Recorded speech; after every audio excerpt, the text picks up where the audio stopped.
Look, we've been hearing now from lawmakers for days, from both Republicans and Democrats, about how they're very skeptical of that second strike, particularly if those two survivors were incapacitated, or if they really were going to try and continue to fight or pose any threat to the military who are carrying out this operation. They want to know who saw this, who knew this. They also are likely going to press Bradley on what Hegseth had said publicly during that cabinet meeting on Tuesday, that he had only been there for the first part of this strike. We also want to probably get more answers on really how did they reach their conclusions that these two survivors were still a potential threat. So that's going to be a big focus. And again, still watching to see this IG report coming out today on Hegseth and the use of signal. That's going to be a big point of talk for Hegseth today as well. Kato. And the mood of lawmakers after they receive this classified briefing will be an important thing to gauge today as well. It's great to see you, Elena. Thank you so much for kicking us off. John. All right, joining us now is CNN senior legal analyst Elliot Honey. Counselor, great to see you. I want to read you the Wall Street Journal reporting on what Admiral Bradley is going to say today. Admiral Frank Mitch Bradley plans to say he and his legal advisor concluded the two survivors were attempting to continue their drug run, making them and the already damaged vessel legitimate targets for another attack, two defendants said. So we're day 5 or 6 into this. This is sort of the defense they appear to have settled on. What's significant about this? How does this change maybe the frame? Well, I think they're finding a gray area here. So let's consider a couple hypothetical scenarios that I think can help explain the law. If there was a first strike on a ship, and then it turned out there were two people in the water clinging to shards of aluminum from the boat, they would be defenseless. They would be incapacitated, absolutely against every Geneva Convention, Hague Convention, law of war available. It would be a war crime. It would be illegal. That's scenario one. If on the other extreme, there was a strike, but there were still two people on board and they were firing back at American forces or radioing in attacks, physical attacks, artillery strikes on American forces, they would still be in play and that would be legal. Now we've landed, I think, closer to the first scenario, right, but somewhere in that gray area in the middle. Okay, and again, in order to prove that second scenario, in theory, they'll have to produce video, communications, whatever. That may be what they do today. This all hangs on it being an armed conflict, exactly, which of course is a completely different set of circumstances. And that takes us out a level to all 21 of these strikes that have happened on these ships. The premise for all of this is essentially we're in a war. Donald Trump has said this is an armed conflict. This is a bunch of legalese trying to dictate what people can do. These drugs that are happening, going through the channels into the United States, are killing people. I saw a number, it was 80,000 a year. Maybe it's 50,000, but the thing is that there are more people that die per year from these drugs coming from South America. Not necessarily just Venezuela, but from South America, than all of the dead through the wars in Afghanistan and Iraq post 9/11 per year. Per year. Don't you think that this is a war? This is an opium war on us. It's not opium, it's a bunch of other stuff. And we know what happened in the opium wars. The opium wars is what actually weakened China. This is there's many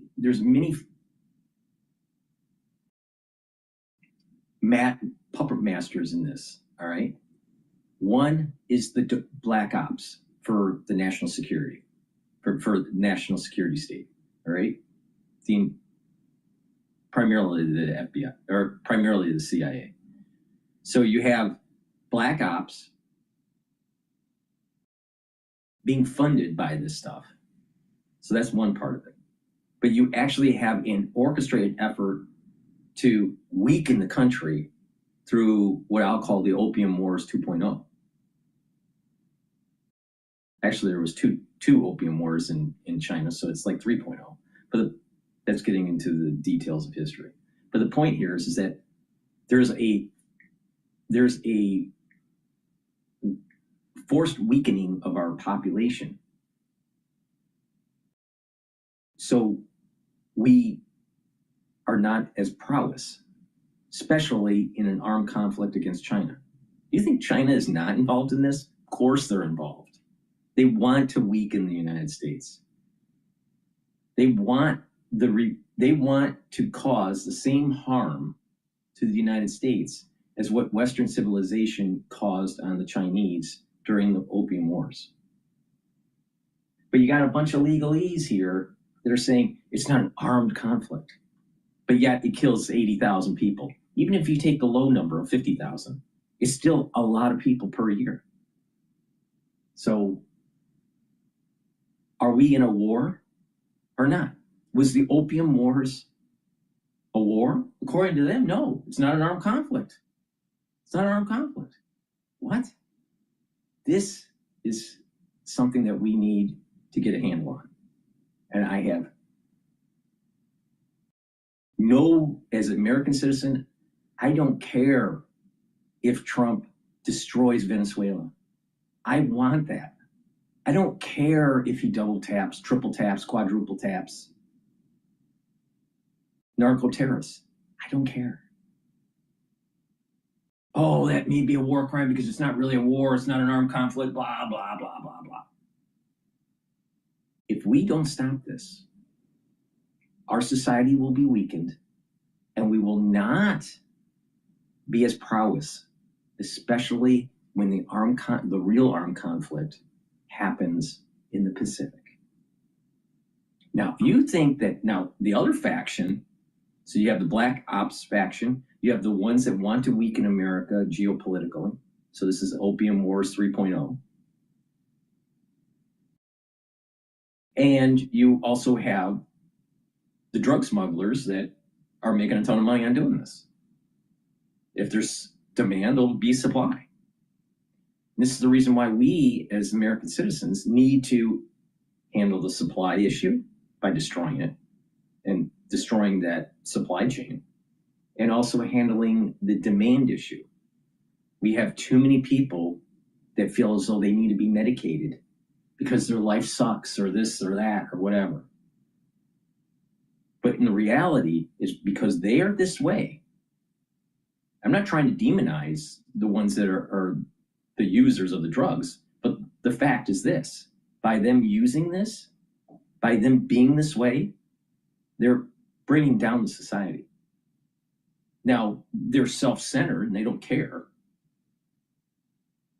Life gave them, sour grapes and they're all upset and they have to be on drugs or whatever. And there are many different categories of people that are drug abusers. Some of them are addicted to painkillers because they had surgery or whatever. Some of them, they're going through their early adulthood life and feel as though they want to be cool or whatever. The reality of the situation is these people, no matter what category they're in, make the society weaker, make our society in the United States weaker. Is there virtue? Is there virtue in what they do? No, of course not. Does it add to the productivity of the society? No, it doesn't. And we have a society where it's almost like they want to try to elevate these people, where they have this like rap star lifestyle, where you got the hoes and the drugs and the big cars and, the big house. A lot of people just want to be like a P. Diddy. A lot of people want to be like a Snoop Dogg. You really think that they're virtuous? Not even close. Do you think that they actually add to society? No. I don't care how many times Snoop Doggy Dogg is cooking with Martha Stewart, he's still a piece of shit. And he will always be a piece of shit.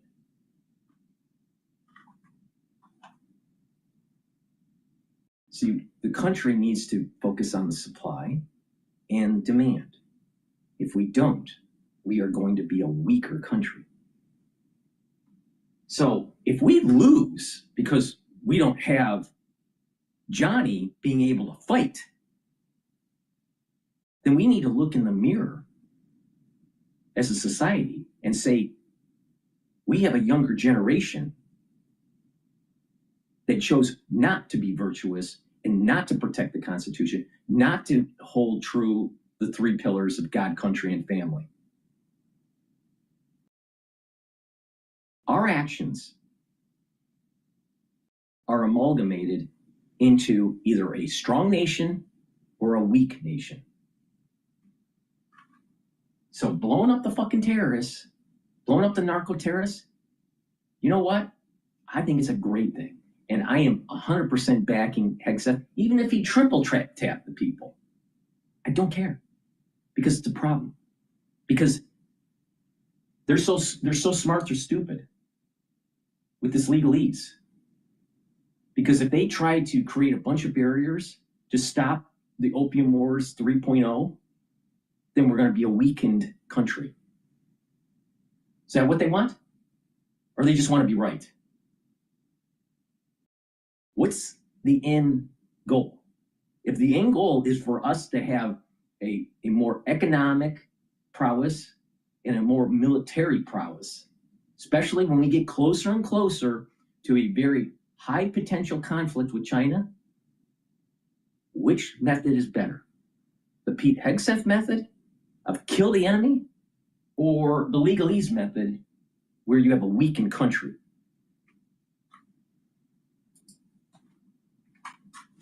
Terrorist organization. Now, we do not have an authorization for use of military force from the Congress, which is the way we now essentially declare war. If Congress declared that, there would be very little legal question, but that's not been declared.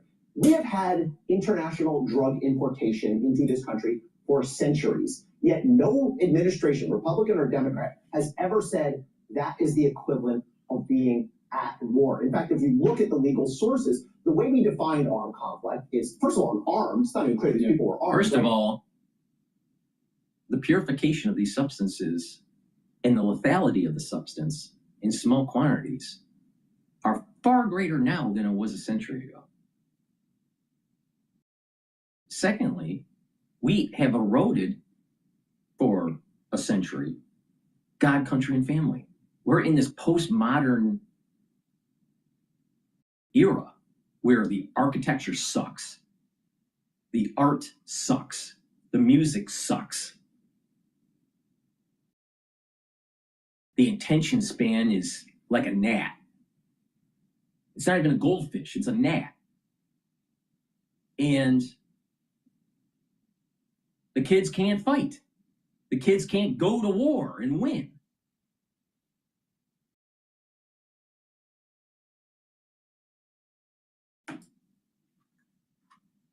An armed, organized force that's making a sustained assault on the American homeland. All of those elements, I think, are very fairly in question. And even if you accept the premise from the administration that this is an armed conflict, even with this new version of events that we're seeing now for the first time, is it clear that trying to deliver the drugs and or calling or communicating with another boat would be a threat? So really important point. Even if there is a war, even if you have combatants, if they are incapacitated, if they are defenseless, if they are wounded or shipwrecked, that's actually a literal textbook example, you cannot circle back and kill them. So that's number one. Number two, this argument that, well, they're bringing in drugs are dangerous, people use drugs. According to the report that will be eventually, I guess, reviewed by Congress, they were hit. They climbed back in the boat. They were trying to salvage the drugs, and so the Admiral hit them. And I would say, good going, Admiral. You need another medal. Because that's what we need. We need people that are willing to kill the enemy. Oh, but the drug runners aren't the enemy, DrPaulCottrell. Yeah, they are. Yeah, they are. Because it's called pernicious. Their actions are pernicious. Their actions will lead to a weakened country. Our country. I don't care about a weakened Venezuela. Because if we are weaker, the chances of us winning in the Pacific against China is a lot less. And I guarantee you, the lifestyle you have will radically change if we lose the Pacific.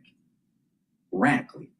So you think that you're safe and you can have a nice job and, you know, there's lots of opportunity, even though there are ups and downs in the economy, but we're relatively in good shape compared to other countries. That's going to all change if we lose the Pacific. So ultraliberalism is pernicious.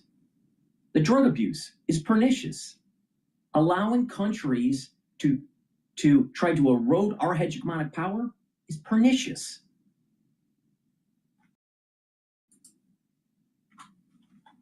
Times die, that is dangerous. That is a federal crime. That is something we are absolutely entitled to try to stop. However, it lacks the imminence that usually has been required for this type of strike. Usually, if you have this kind of strike, it has to be a bomb's about to go off, someone's about to get shot, there's about to be a physical attack on U.S. forces or people. Very quickly, Admiral Bradley is talking to Congress today. There is Defense Secretary Pete Hegseth.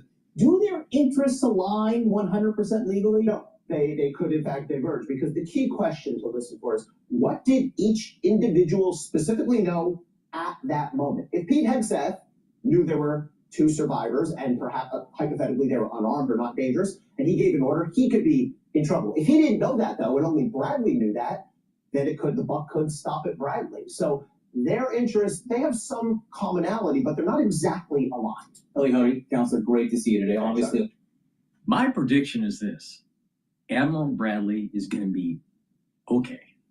He will maintain command and he'll be fine. And Pete Hegseth is going to still kick ass and be the Secretary of War. And that's the way it should be. Because you know what? Like Pete Hegseth said, our military needs to be lethal, not be patty cake. What's wrong with having a lethal force? I mean, what is it with these people? It's like ultraliberalism is taking over the military. What? I mean, we're in an opium war, but it's not opium. It's a bunch of other stuff. Cocaine, fentanyl, whatever. But it's just the reverse. It's the opium wars in reverse. China wants this to weaken us. And it's doing a good job. Do you ever walk around certain areas of New York with that crazy look, that standing frozen look that these people are in? Or in LA? You see it all the time in LA. I saw some of it in Boston. But it's common in New York. It's definitely common in LA.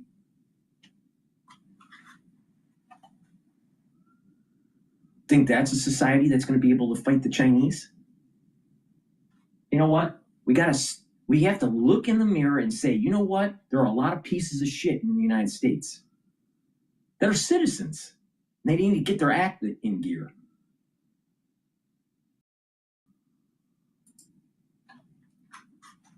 A lot of questions here. We could learn more over the course of the day how this is explained and what evidence also they have, which is crucial. Joining me now in the group chat, Betsy Klein, CNN senior White House reporter, Mike Dubke, former Trump White House communications director, and Ashley Etienne, former communications director for Vice President Kamala Harris. Betsy, I want to start with you. This is coming kind of at a high stakes moment for Hegseth, because then also somehow Signalgate is back. Can you talk about how they plan to approach this? Well, just setting aside the legality here, this has become a very serious political problem for this White House. As you saw, as these Republican lawmakers are laying out very serious concerns about what took place here, as well as Hegseth's handling of it. So the question is he going to depart, or will the president continue to go to the mat for him? Right now, it appears to be the case that the president is all in on Secretary Hegseth. He has given him his full support here. But the other question is, are Republicans satisfied by what they hear today, or does this continue to escalate? And we should note, there was the retirement of the previous commander of U.S. Southern Command. It was Admiral Halsey. This was announced back in October, and CNN at the time learned that Hegseth didn't believe that this commander was moving quickly or aggressively enough to combat drug traffickers. But they were concerned that some of the operations were not lawful. This guy escaped because he left, obviously, and now we're in the scenario maybe some military people would be concerned about, which is you're on the Hill answering these questions. Right. And, they're walking into a Capitol Hill that has a very short leash for this Pentagon. There's been other things that have been happening outside of all of the conversation about the Caribbean and the Venezuelan boats. A lot of information that the Pentagon is not sharing with both Democrats and Republicans. I mean, there is not a deep well of sympathy for either Secretary Hegseth or the civilian command within the Pentagon right now. And so they're walking into that in addition to all these other items that are out there. And to your point, here's how some lawmakers, Republican lawmakers, were asked about Hegseth. Like, do you have confidence in this guy? So here's just like a sampling. Do you have confidence in Secretary Hegseth? We'll make our decisions based on the facts of the case. We haven't got the facts yet in front of us in the classified setting. Did you have confidence in him? You said that. Can you just like here? Thanks for your time. Yes, to quote Mariah Carey, I don't know her. So, how do Democrats play this moment? And they've been on edge because over the last couple of days, they were raked over the coals for that PSA saying, look, troops, you don't have to follow unlawful orders. So how do they spend this morning? Well, I mean, I think both of those messages are still relevant. I mean, I don't think Democrats are walking off of the point that you should not pursue illegal actions. I mean, that's at the center of this conversation right now, whether or not the administration's actions were actually legal, whether or not there was war crimes committed or even murder that was committed. So I think those Democrats are still feeling justified in those messages. But, I've run communications for all the big investigations from Benghazi to even the Russia interference in the election. And here's what I think the investigators are going to be focused on in the conversation with the Admiral today. One is, what were the extent of the orders? What were the orders from the secretary? And then secondly, was the secretary there and in the room, as he said on Fox News, watching the entire strike from beginning to he end? left because very busy. Which is hard to believe that you would leave. My understanding is that the strikes happen back to back. So those are going to be the questions here. And it's only Hegseth continues to dig a hole even deeper for himself. I don't think it was back to back because it took time for them to climb back in the boat, try to retrieve what they could of the drugs, and to try to get help, and then you double tap them. So it wasn't back to back. Depends on your definition of back to back. Back to back to me is like within seconds. I think it took a little longer than seconds. Please go to my store, the-studio-reykjavik.com, and get the Max 35, which is 35 parts per million, or the Cleanse, which is 30 parts per million. They're at different price points based on your affordability, but you take them the same way. Take a teaspoon a day, swish in your mouth, gargle 20 seconds, swallow it. This will boost up your immune system. It helps the health of your oral cavity, your oral pharynx, maintains your mucosal barrier, and helps the health of your epithelial cells. Super important. That will boost up your immune system. You take this every day. I've been doing this protocol for more than 5 years. In addition, if you're not feeling well or someone around you is not feeling well, take a tablespoon or two a day, apply it the same way, swish in your mouth, gargle, swallow it.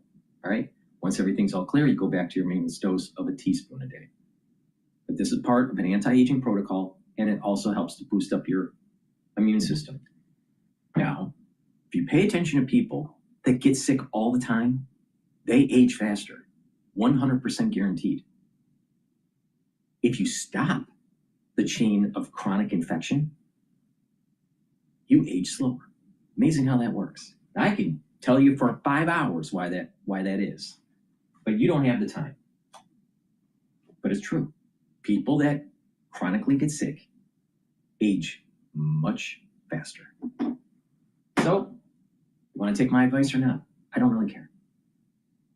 But if you do care about your health, get the products, make sure you use discount 5, you get $5 off. If you spend $100 or more, get a free gift until supplies last. Another great product that I have that will help with your brain function is Clarity Factor. Now, it's really important to pay attention to this. Why?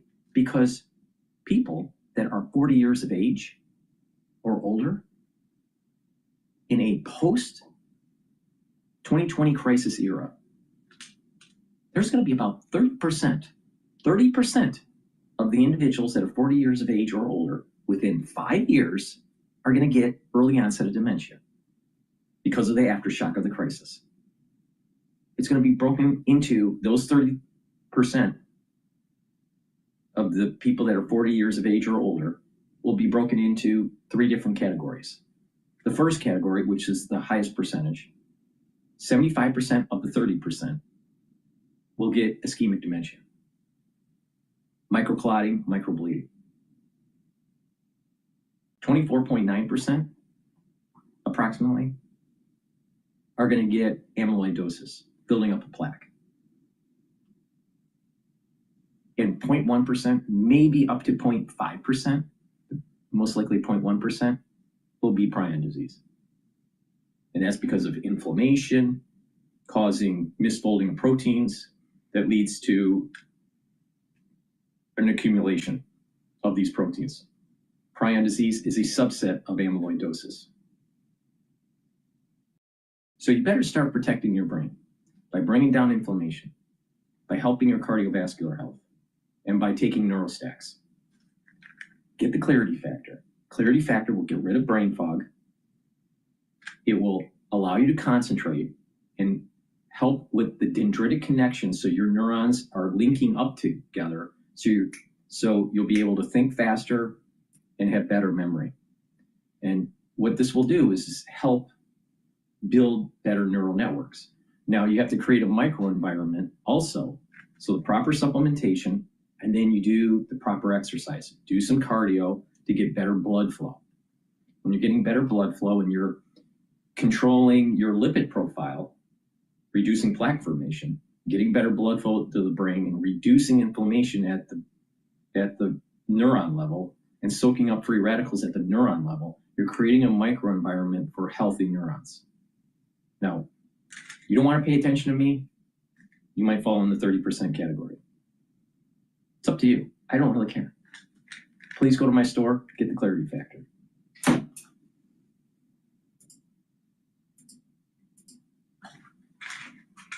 Welcome back. President Trump strengthening ties with Taiwan with a new executive order. The State Department will now review contracts and guidelines for engagement with Taiwan.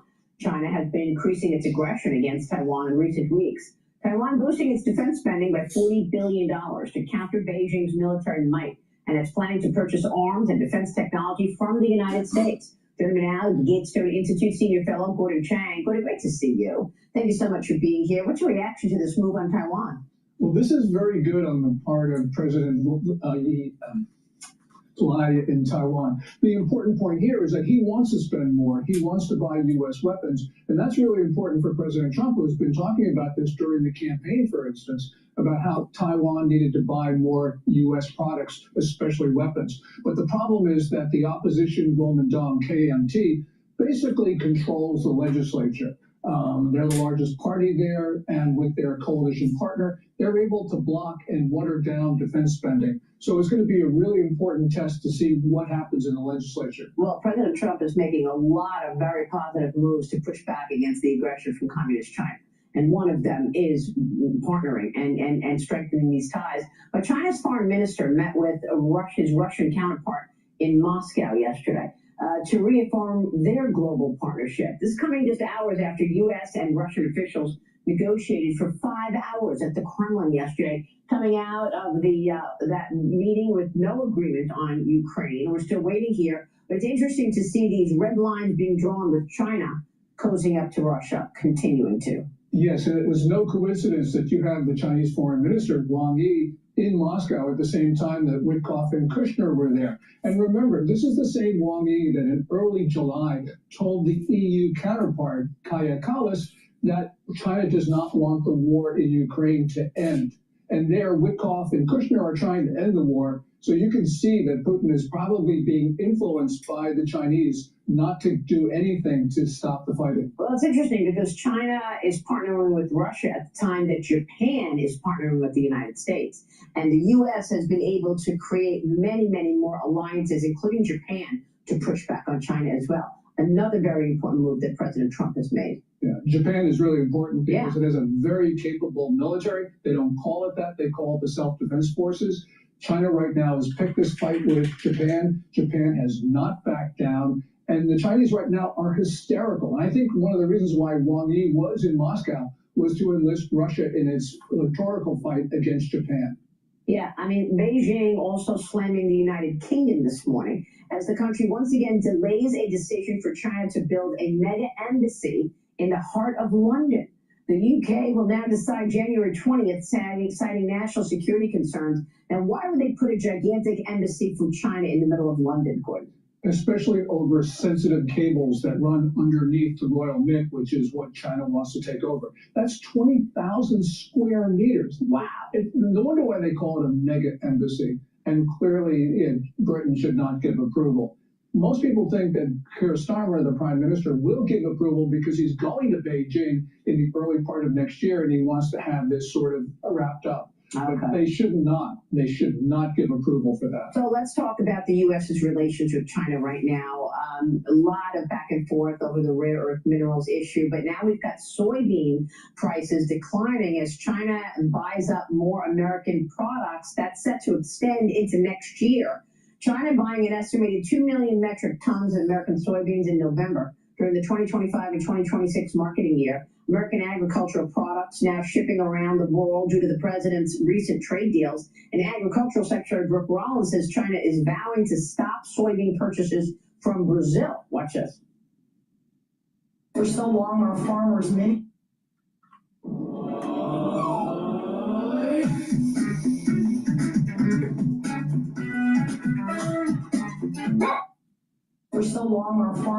many of them have been farming for government checks instead of moving their product around the world. These trade deals changed that forever. Just a couple of days ago, China announced that they were going to halt all purchases from Brazil because they had found some irregularities in some of the soybeans they're buying from Brazil. And what that means is a continued signal that this country and our farmers produce the best, highest quality soybeans, sorghum, et cetera, in the world.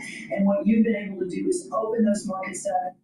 So what do you think, Gordon? Are they keeping their promises on soybean purchases? Well, they're buying more soybeans, but they're not buying enough to meet their commitment of 12 million metric tons by the end of the year. Now, the Treasury Secretary yesterday said, well, China's on track to meet it by February of next year. Well, that's not the commitment. The commitment is the end of this year. So clearly we got a problem. Also, Bessent actually told you when you interviewed him that there would be a rare earths deal by Thanksgiving. Well, that hasn't happened either. So I think China is playing the Trump administration, and it's time for President Trump to start imposing higher tariffs to say to the Chinese, we're not putting up with this delay. Yeah, we'll see about that. I mean, I wonder, you're right. Bessent did say that we were going to see a signed contract. We haven't seen that yet. But I also spoke with the Securities and Exchange Commission Chairman Paul Atkins this week. We met on the floor of the New York Stock Exchange, and we talked about disclosures. He wants to make it easier for companies to go public. But when talking about disclosures, I asked him about disclosures from Chinese companies that are traded on U.S. exchanges. Watch this. So if a stock is on one of the entity lists in America, should an American investor buy that company? Well, we have all those sorts of things, the Treasury and the Defense Department are going to put out lists of the firms that are under sanctions or whatever. But so those are obviously cases that under law, they're treated differently. I'm talking about other sorts of, foreign private issuers that, again, have a different type of setup where they are incorporated outside of China. Operations are still there or somewhere else, in Asia, and then, are their primary listing here in the U.S. Gordon, I think we hit on a very, very specific vulnerability here in this whole relationship. I mean, if you've got Chinese companies that are sanctioned already and on Pentagon entity lists, how do you make the case that it's okay for an investor to buy that stock? Well, you can't. And you asked an important question of the SEC chairman. And the SEC here's the thing. Here's the thing is that we should not be investing in companies that are Chinese that are on a problematic list, either for war or for sanctions or for national security or whatever, right? We need to look in the mirror. We built up China through Walmart so you can buy cheap spatulas. We shipped our jobs to China because Wall Street and a bunch of MBAs from Harvard said this is best for shareholder value. Fast forward to 2025, and we may have a war within months or in a couple of years with China over Taiwan. Big problem. The MBAs caused it, and the FDI money that flowed into China. Oh, the automobile companies thought, open up the China market and we'll be able to sell so many cars. Did GM sell that many cars? No. Oh, we have to open up the Chinese market so they can sell jewelry from Tiffany's. Did that happen? Yes. Oh, we have to open up the Chinese market so they make cheap goods so Walmart can buy them and sell them at a higher margin in their stores. Did that happen? Yes. What was the end result? The Walmart family ended up becoming billionaires, one of the richest families in the United States. And Americans lost their jobs. And it's going to be Americans that actually know how to fight that are going to try to save our hegemonic power around the 9-dash line in the Pacific, around China.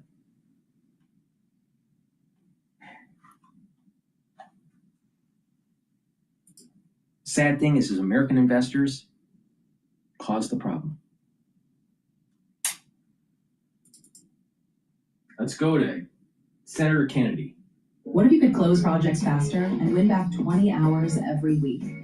Meet Ideal House, the AI platform built for architects and interior designers. Before we do that, before we go to Senator Kennedy talking about his book, please go to my store and get the structural nano silver drops. Very important. You can get them in blueberry, cherry flavor, and also in honey and lemon. The moment you have that throat irritation, take these drops right away. Have some at work, have some at home. These are very high quality. Use discount 5, you get $5 off any order. You spend $100 or more, you get a free gift until supplies last. Take these right away to mitigate the problem. Because if you can mitigate the problem, it's not as severe. Super important for the winter season. And get vitamin D3. Vitamin D3 helps to get cells to go into apoptosis if they're infected. Super important for the winter. And vitamin D3 helps to absorb calcium. When you do resistance training, you get better bone density. And vitamin D3 helps with cardiovascular health. So please go to my store, the-studio-reykjavik.com, and get the vitamin D3. Vitamin D3 also helps with gene expression. It's a cofactor for gene expression. So if you're not getting enough vitamin D3, your genes don't express as well. That means your tissues don't perform as well. So please go to my store, get the vitamin D3, and make sure you do some resistance training. How to test negative for stupid and why Washington never will. A #1 New York Times bestseller. Louisiana. How did they put your name in the New York Times, #1, right? Yeah. New York Times bestseller. Well, they just got confused. That's what it is. They didn't take their meds, but I'm very proud of it. We've been #1. Well, Scott Bessent just declared them no longer the paper of record. Well, I'm disputing it on this point. I think you deserve it. But we've been #1 for 2 weeks. I'm very, very grateful. I am very troubled that you have senators and congressmen that are saying, whoa, you must not obey a president, the commander-in-chief's illegal orders, and not one of them can name an illegal order. The last few days, Sean, have been surreal. I mean, honestly. Many of my Democratic colleagues, some Republicans, they've been acting like Jack Nicholson in The Shining. I mean, they're just hysterical. They've clearly exceeded the limits of their meds. They're running around. They call the president a warmonger. They call the secretary of war a war criminal. They're speaking directly to our folks in the military, telling them to disobey orders. they're out of control. And they're confusing two issues.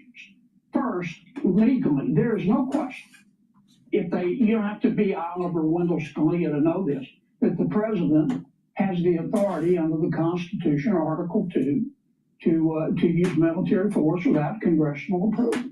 I mean, he's the commander-in-chief. Every president has done it. Every president since World War II. I mean, President Truman dropped bombs on Japan. President Clinton bombed Serbia.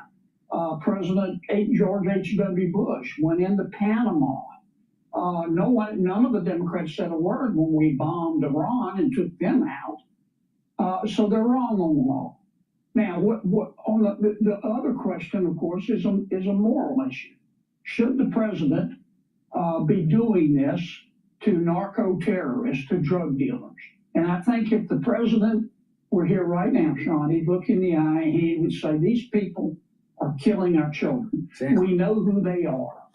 We know they're state-sponsored. I've declared them to be foreign terrorists, which gives me the right to use military force. And that's what he is doing, and I think that the American people will support him and will continue to. The American people, I doubt there's anybody watching now that doesn't know somebody who lost a relative or a child to a drug overdose, be it opioids or fentanyl, that doesn't understand how real this issue is. The idea that you have 300 horsepower outboard engines and you're flying through these waterways, I don't think you're out there to catch fish. So common sense has to be applied. They are inundating our country with drugs. They're poisoning our country. And then on top of it, for no reason at all, even before all of this, they've been telling people, well, you don't have to listen to the president. What kind of atmosphere does that create? Makes you wonder if Senator Kelly is just a sounding piece for the deep state. Maybe he's getting ready to run for president for 2028 election. Maybe Senator Kelly says it's okay to have black ops for the CIA and poison our population because that's just a society that's expendable for the deep state. Senator Kelly's a traitor.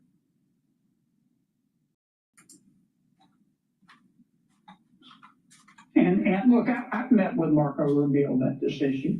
We've talked about the legal aspects, but also, my Democratic colleagues are saying, well, how do you know that they're drug dealers?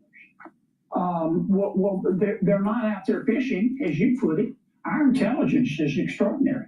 Well, someone in our meeting asked Marco, said, how sure are you that these guys are running drugs? He said 110%. Our military intelligence is breathtaking.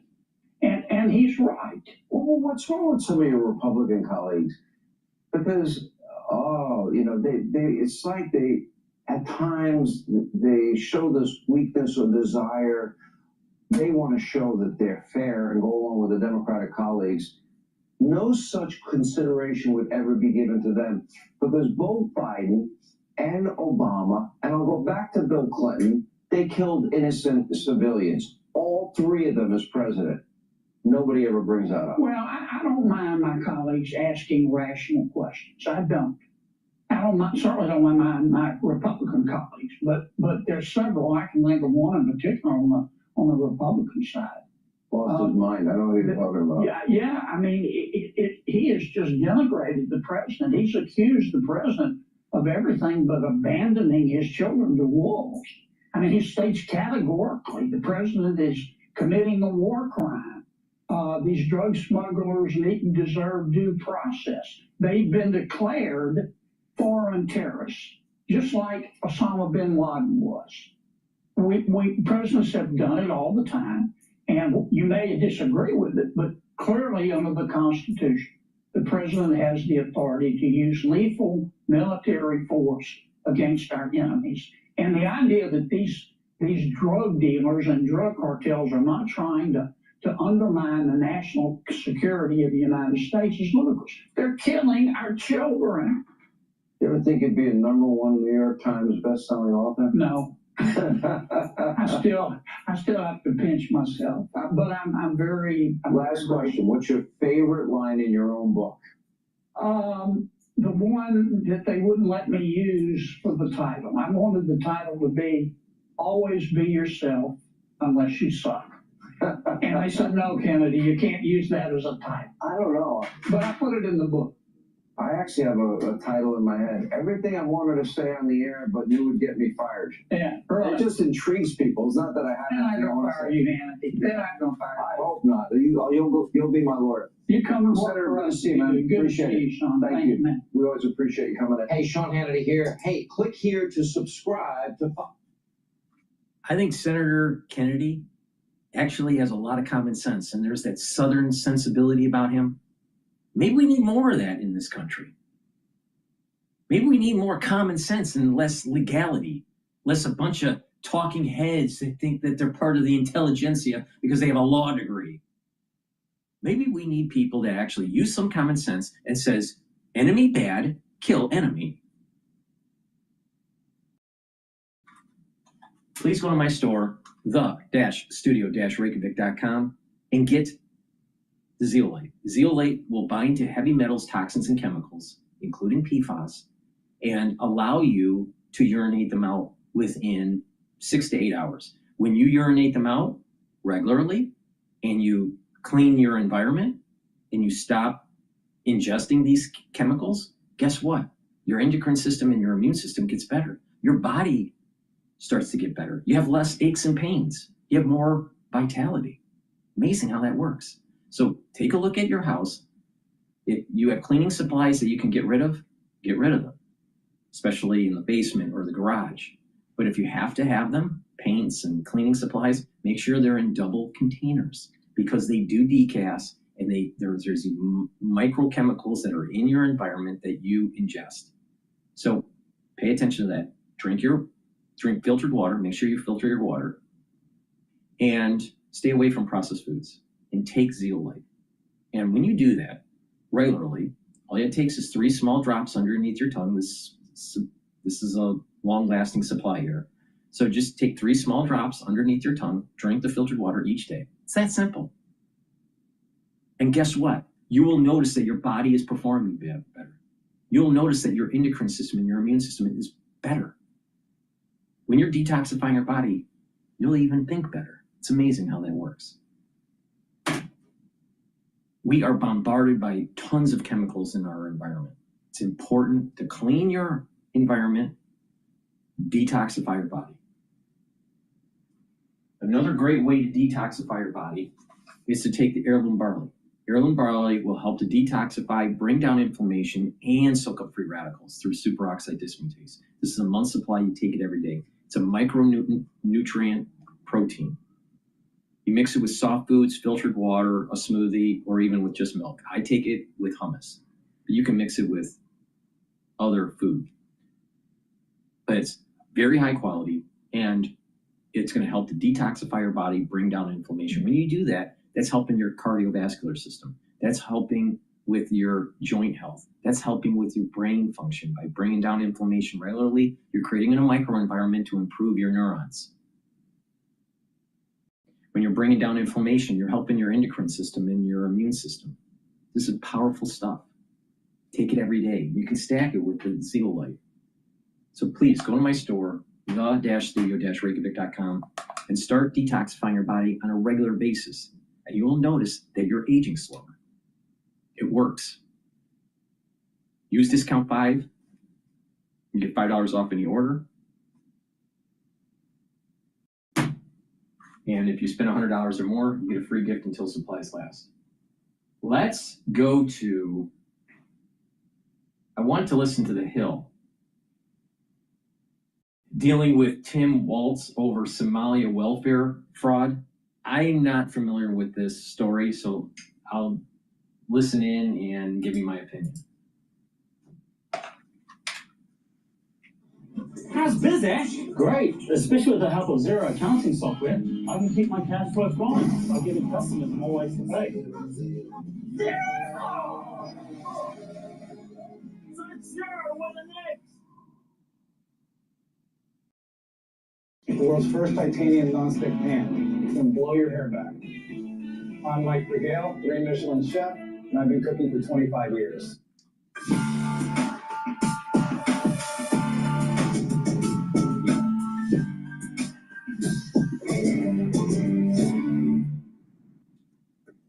Good morning and welcome to Rising. We've got another great show for you today. Lindsay, today I will concede that we are in very complementary colors and actually have been all week, if you've noticed. That means we're on the good birthday vibe. Yeah. We're on the same page. We're vibing. And I know you don't believe in astrology and all that. Oh my nonsense, God. But I keep having co-hosts who do. Can I just tell you? Brianna, Kim, same way. Go ahead. You're a Leo, I'm a Sagittarius, and no matter how much you want to force it and fight it, we just get along. It just works. Longtime viewers, Peanut butter jelly. This is a thing. This keeps happening. I'm always with people. I've learned to appreciate astrology a lot more than I would. It's a beautiful, fun thing. You don't take it too seriously, but you should enjoy. All right, I'm on board with that. Thank you. Coming up on Rising, private wealth seems to be an unofficial operating arm in President Trump's administration. I'll definitely be breaking all that down about all these donations that have come his way in my lens later on.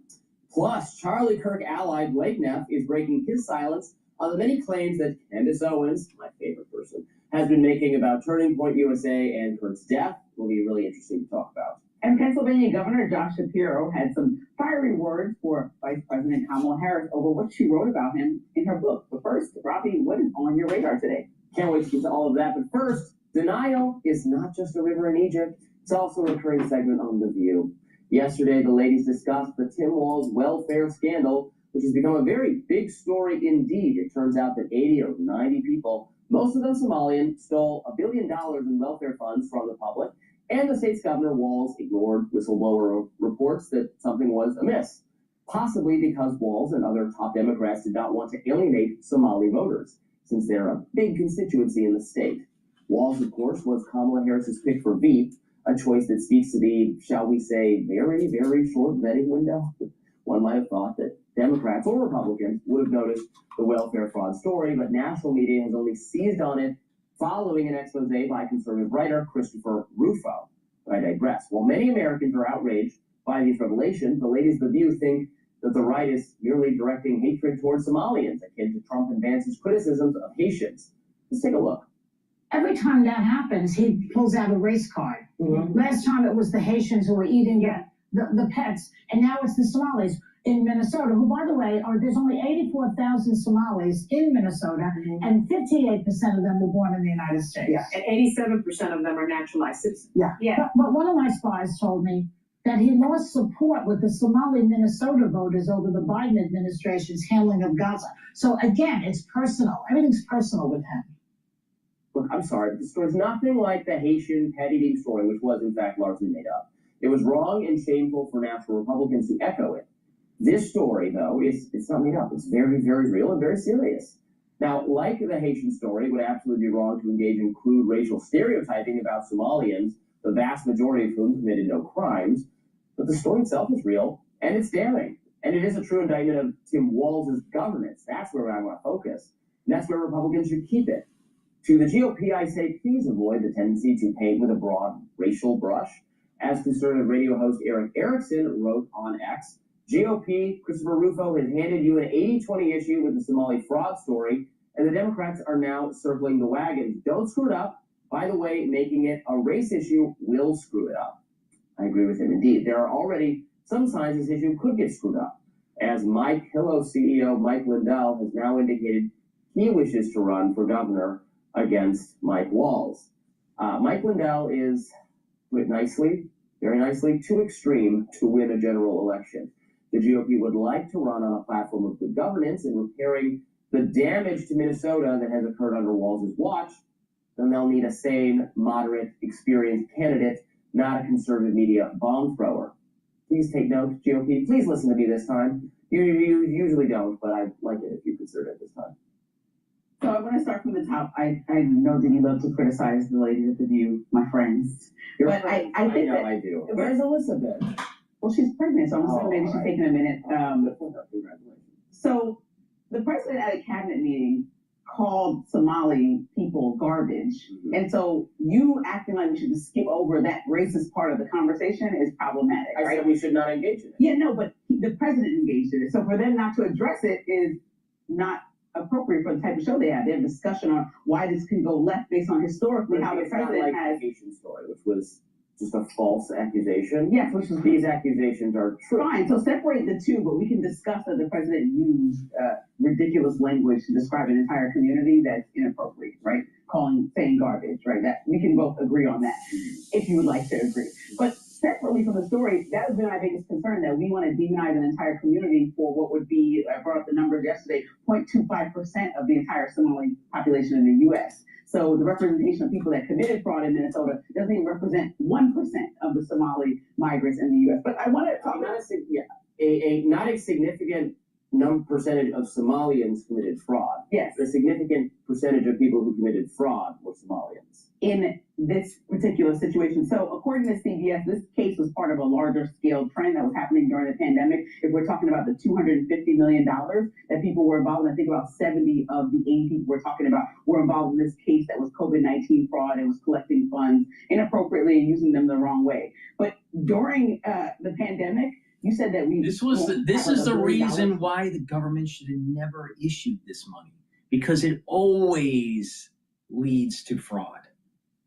Oh, we got to save it.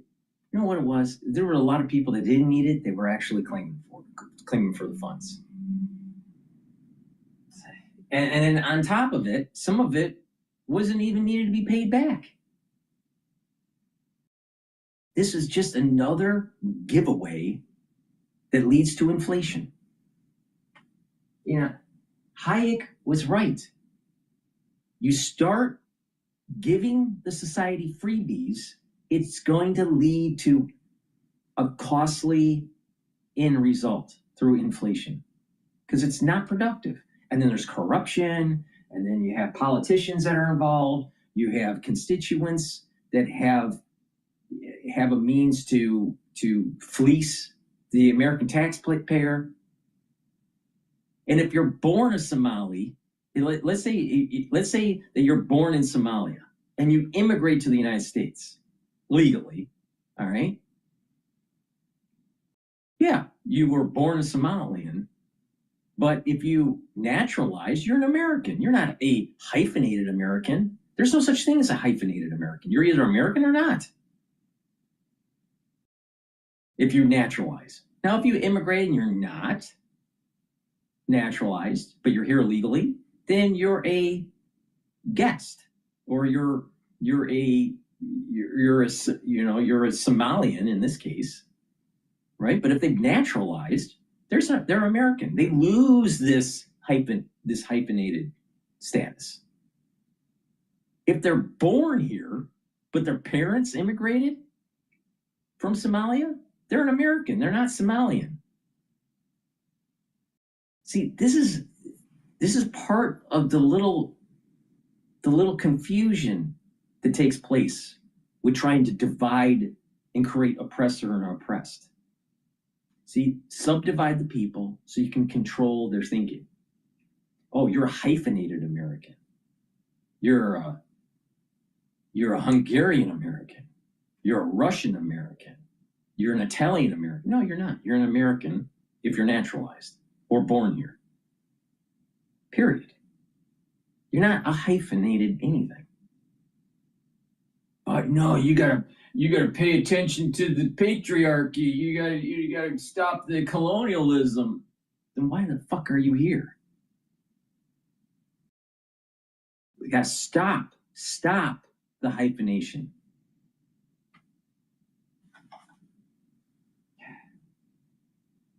Guess what? There's an awful lot of people of color that have a tendency to actually fleece the taxpayer. Have you noticed this? Have you noticed this? Why is that? Oh, it's their right because of colonialism. See, this is nothing but an extension of the overall game plan of fleecing American taxpayers and issue reparations.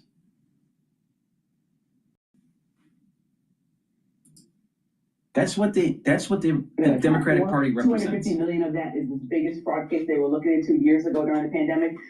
Across the U.S., almost $1 trillion, CBS is reporting, was lost due to fraud. It breaks my heart too. So it was a terrible time. And when you think about what Minnesota people were doing, it's not this anomaly that was happening in Minnesota and that's it. It was literally like across the country, unfortunately, people were committing fraud and they all should be prosecuted. And many of these people in the fraud case that was happening during the pandemic have been prosecuted, and Waltz has laid out all the ways that he's pursued these people and said at the time of the pandemic, it wasn't the right time for him to go worry about fraud when he was worried about trying to save people and following what the orders were coming from above. I would like my governors to always be worried about fraud and like. Yeah, but it's easy to say in a moment of well, that's where I want to focus. International I think pandemic that reflects a really bad governance on his part. It's like we'll ask questions later. No, you gotta ask questions now. But he wasn't the only one. Across the country, fraud was happening. We said $1 trillion was lost. So blame every single Republican and Democratic governor that didn't do a good job at accounting for the fraud from the U.S. The money should have never been issued because it ended up being inflationary on top of the fraud. It should have never been issued. It's that simple. Part of the problem that we have with inflation now is because of the over-reliance of government during Lehman and the over-reliance of government during the pandemic. International individual. Now, I'll give you that Tim Waltz has a response from COVID that I'll accept because of the unprecedented times. But there are recent accounts, as recent as this summer, where new fraud was happening in Minnesota that I looked into from reading this article. He's still the governor. Yeah, that's what I mean. And so he cannot use that. He's going for a third term. And he can't use that excuse that it was unprecedented times. There's actual stuff that happened in September and August that were fraud, I believe, of elderly people trying to find them housing assistance that was completely fraudulent. And so that accounts for the other people that we're talking about that's more recent. Democrats. That's what you get. Fraud. Oh, well, of course there's fraud on the Republican side. But I'm telling you, the Democratic Party is about fleecing America. What about all these Democrats that have these NGOs and nonprofits and they're connected with people in Congress? Then all of a sudden they get a big grant, like $100,000 or $1 million. Look at Chelsea Clinton. What about Michelle Obama? She seemed to be getting a bunch of money, and then all of a sudden they turned off the tap. Why was she getting all this money? No one talks about it. Must have been for plastic surgery.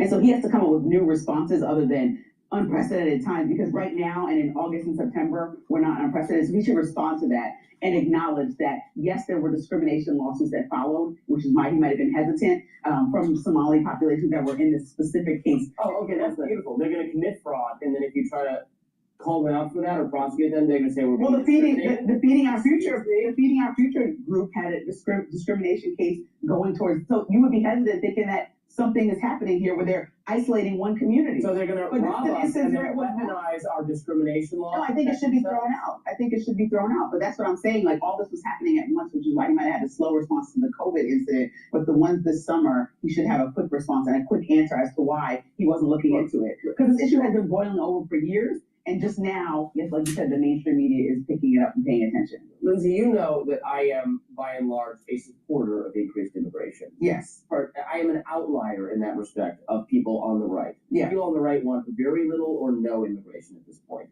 And that's that's one of the more popular views of the GOP is harsher limits on immigration. So I'm laser focused on incidents like this that I know will cause a backlash against immigration. And that is, again, that is going to go to an 80-20 or 90-10 issue when people, I know not all of them were immigrants, but their parents immigrated here from some. We need to have a comprehensive, common sense immigration policy. We need to have people coming here legally, not illegally. If they're here illegally, they need to get the fuck out. I don't care if they've been here for 30 years and have kids and have grandkids. Don't care. They need to get the fuck out. But we need to bring in people legally. Now, in terms of the H-1B visa, they got to make sure that we hire our youth that are coming out of college and making sure that they are given the opportunity to grow their career before some sort of foreign national. And what is happening is corporate America is taking advantage of the H-1B visa, hiring people for less money, and because of their status, they have a hold on them versus someone that is American born.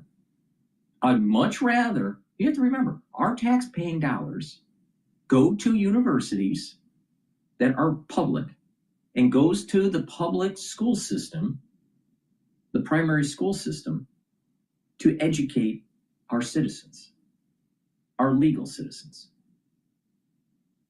And when they get out of college and they can't find a job because of an H-1B visa holder, because they came here for an education and want to stay, you know what? They should get behind to the back of the line. And our American citizens coming out of college should be hired first. Unfortunately, Robbie thinks that, oh, you just bring in the H-1B visa holders. No. No.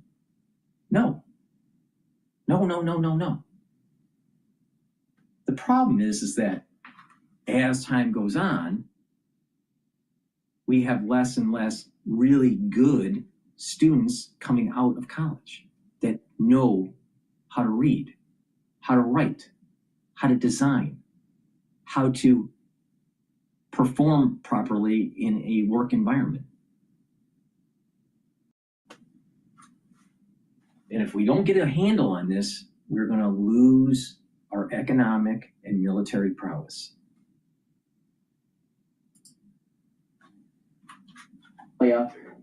A substantial minority community comes here, causes great fraud, and then weaponizes our protections against discrimination to save themselves. That is going to make people want, okay, no more immigration from Africa, or no more immigration overall. And I am worried about that because I think that would make us a poorer country, a worse off society.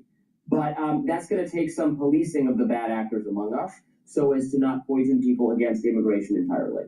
And I agree, it's a problem, but we can't isolate one community just because of the bad actors that are several and very few and far between. There's a very small amount of them. So that's the biggest issue for me. Up next, Treasury Secretary Scott Bessent is accusing the New York Times of unfairly covering President All right, we're going to cover another video by Turley dealing with the recklessness of Tim Waltz. Please go to my store, the-studio-reykjavik.com, and get the magnesium and zinc. This will boost up your immune system and help with your brain function. And also get the vitamin C and magnesium. Boosts up your immune system, helps with brain function, and helps with your skin. Take them together, improve that immune system and brain function. Super important. Take this especially during the winter season. But you should be taking this year-round as part of your anti-aging protocol. Again, if you regularly feed your brain properly with the proper nutrients, you'll have better neural connections. You will think better. You will have better memory. If you regularly improve your immune system, you're not as sick as often. And guess what? You slow down the aging process. Please go to my store and get the dual-purpose deodorants. You can get it in citrus, and you can also get it in peppermint, lavender, and tea tree. These deodorants are for males and females. It's dual-purpose. Use it as a daily deodorant, and it will detoxify your body. And when you use this regularly, you improve your immune system and your endocrine system. These are very high-quality deodorants. They're made from essential oils from the Himalayas. You can't get anything better than this. You can't go to the store and get something better than this. Nothing out there. There's nothing out there as good as this. So please go to my store, the-studio-reykjavik.com. Use discount 5, all caps. Get $5 off. Spend $100 or more, you get a free gift until supplies last. All right, let's listen in to Turley about Waltz. My energy bill dropped from $150 to $50 by doing this. My friends laughed at me when I spent $49 on a power saver device that could cut my energy. All right, the House Oversight Committee joining the Treasury Department in investigating claims that Minnesota tax dollars were sent to a terror-based group in Somalia. And even the Washington Post is calling out Governor Tim Walz for his role in the scandal. Quote, the governor is not helping himself by refusing to take responsibility for the welfare fraud that happened in plain sight during the pandemic. Fox News contributor and George Washington University law professor Jonathan Turley joins us now. Professor Turley, when I look at this story, I see quotes from the defense team here that's defending some of these individuals. No one was doing anything about the red flags. And so how does this happen? Going back to 2022, there were prosecutions for this scheme, and we're just now learning about it? Yeah, Kaylee, it's baffling. And to have Governor Waltz say, well, I don't deal with abstractions, there's nothing abstract about this. In a short period of time, the number of autism centers increased by 700%. The amount of funding increased by 3,000%. I mean, these people were virtually taking the furniture out of the governor's mansion. And the most that Waltz can say is that, well, we're a prosperous and generous state. Well, that's not going to cut it. This is not your money. And anyone who looks at those numbers, and this point was made by the Washington Post, could not help but say, wow, there's an amazing amount of fraud occurring in my state. So it's as you noted, this is belated, but it's really needed. I mean, we have to be able to hold people like Waltz to account. If you burn $1 billion through sheer negligence, just blind recklessness, then there's got to be some accounting. You've got to appear and answer for these questions. So do you think Walz will actually have to appear before the House Oversight Committee? I think he might.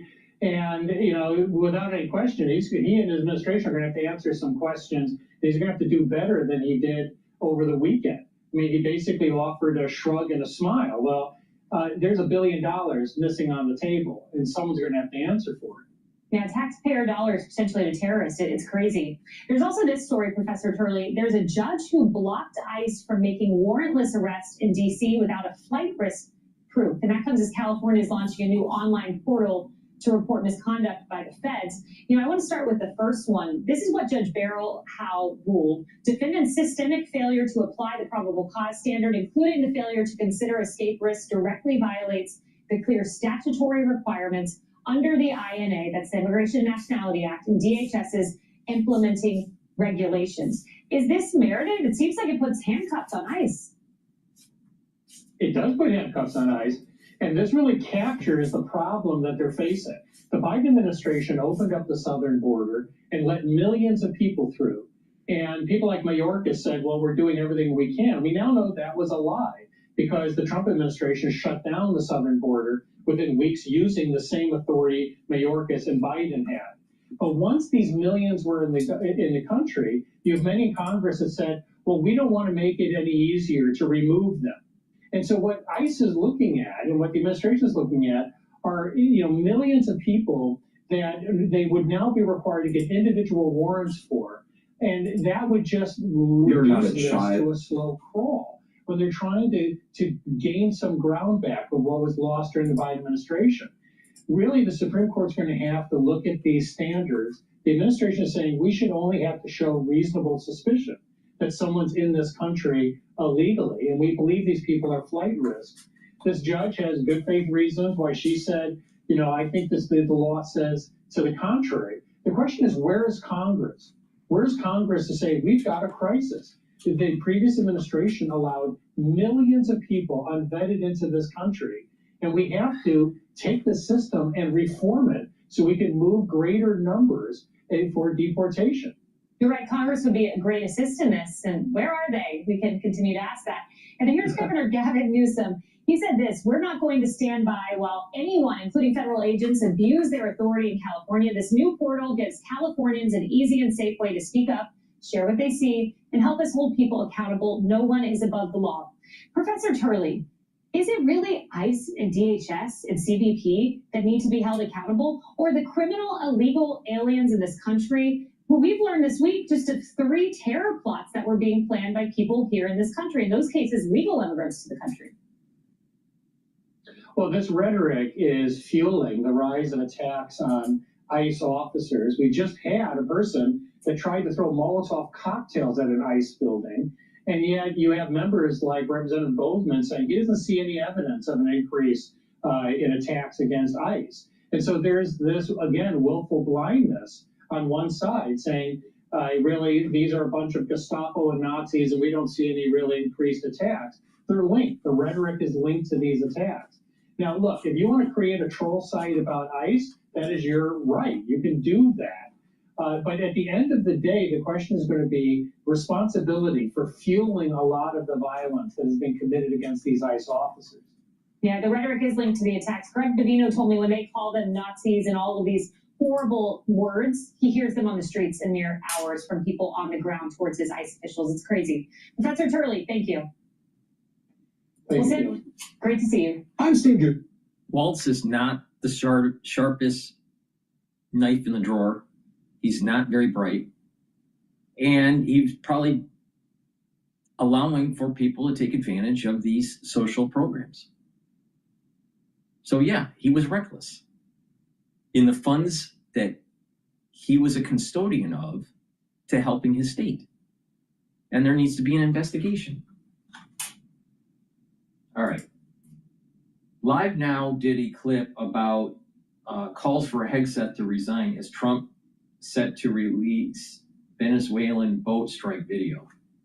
So I don't believe it's been released yet. I've been following this pretty closely here. So before we go to Live Now's clip, which was published approximately an hour ago, please go to my store, help support the work that I do, and help support your health and wellness. If you pay attention to these different supplements that I have on my store and you take them, you're going to slow down the aging process and improve your overall health. These are supplements that I take every day.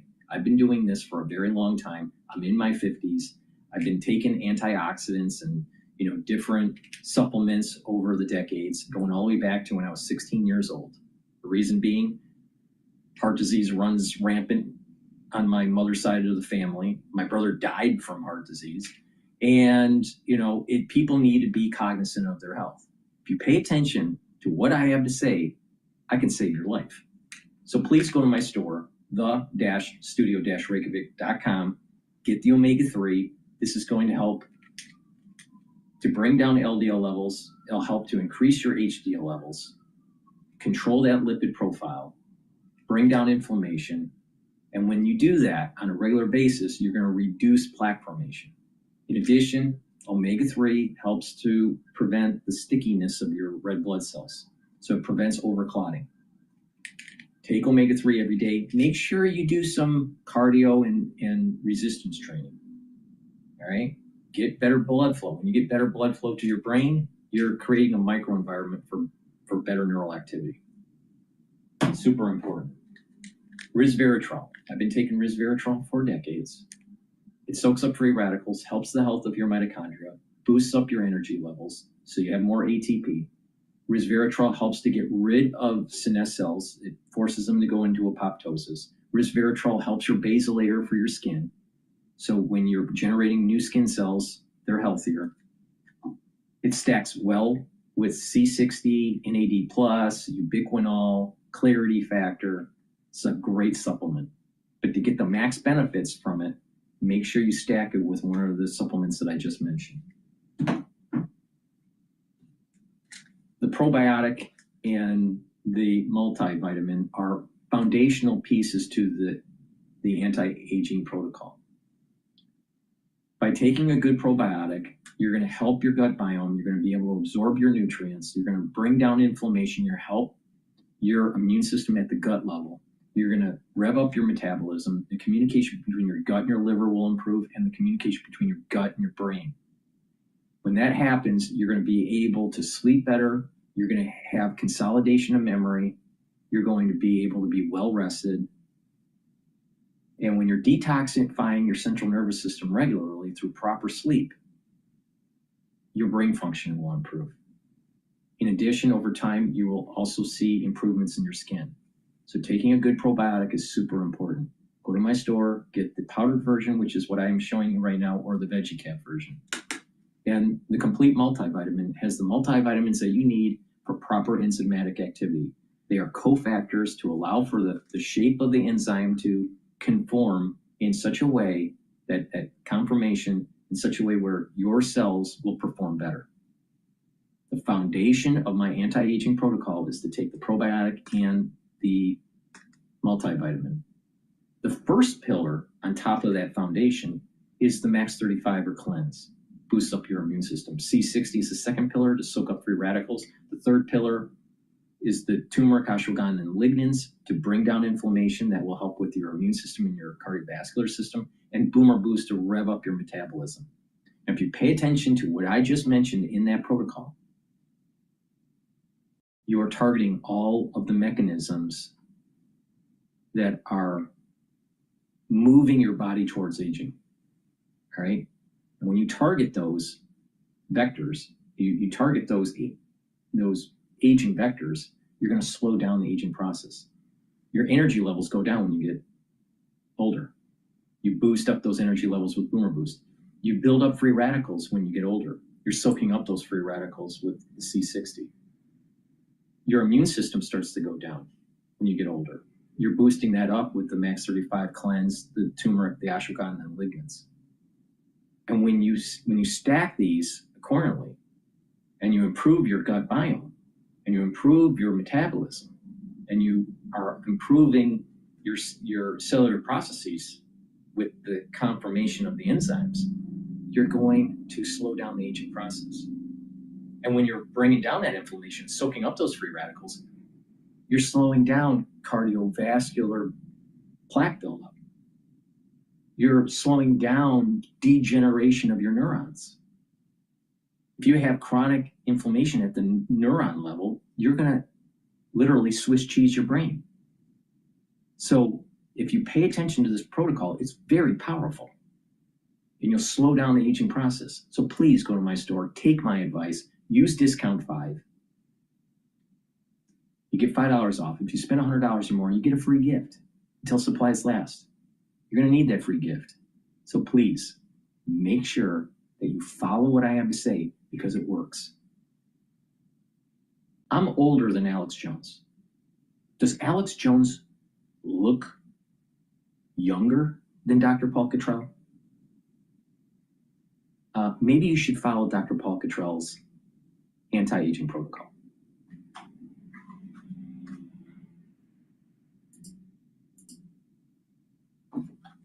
To this live look that we do have over the White House here, as our next story, of course, takes us over to D.C. Happening today, the U.S. Navy Admiral, who reportedly issued the orders to fire on survivors of a strike on an alleged drug boat near Venezuela, will brief lawmakers behind closed doors.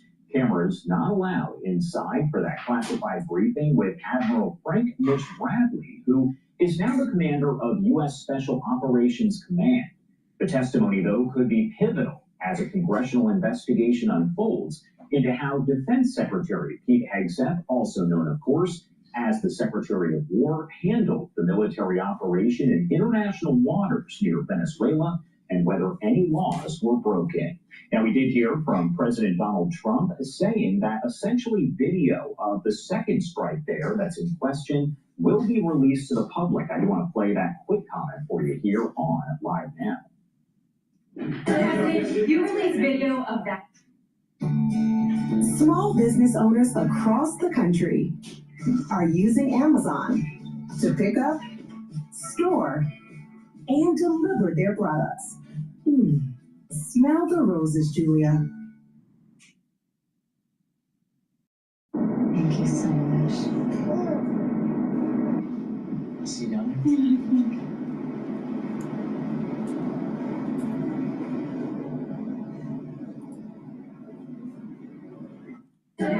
You released video of that first boat strike on September 2nd, but not the second video.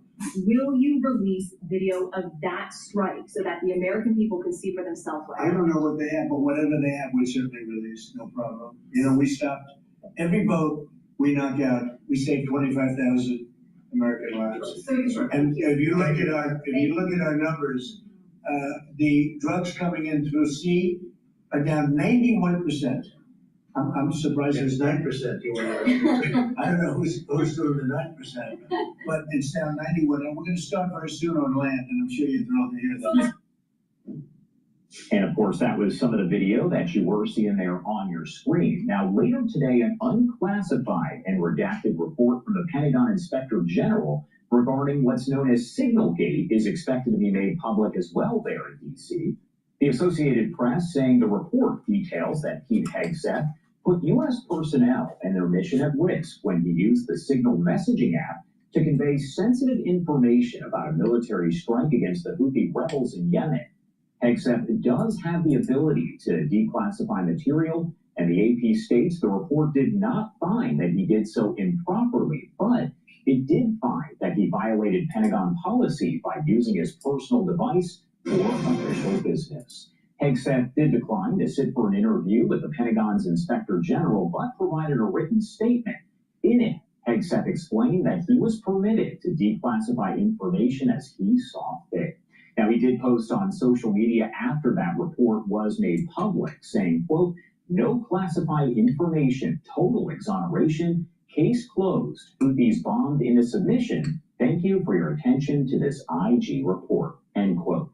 Again, taking a live look here over the White House, and in just about an hour or so, Democratic U.S. Congressman Sri Thanedar will unveil his articles of impeachment against Hegseth. The Michigan lawmaker joining us now live ahead of that rally to talk about his reasons behind wanting Hegseth out of office. Congressman, thank you so much for taking the time to join us here. I know you have a busy day ahead of you. Thank you. Thanks for having me. Of course. And first off, I do want to ask you here if you can break down kind of the basics Democrat from behind your idea to introduce these articles of impeachment against Pete Hegseth. Well, look, there are two issues. One is the Signalgate. He used a commercial app to talk about war plans, and he did not even know who is on the Signal chat. There was a editor reporter on the Signal chat. He was disclosing war plans, putting our service members at risk. And this was totally unacceptable. And that is an impeachable offense in my mind. And of course, we definitely appreciate you because you are going to hold that rally here. And who gives a shit what's in his mind?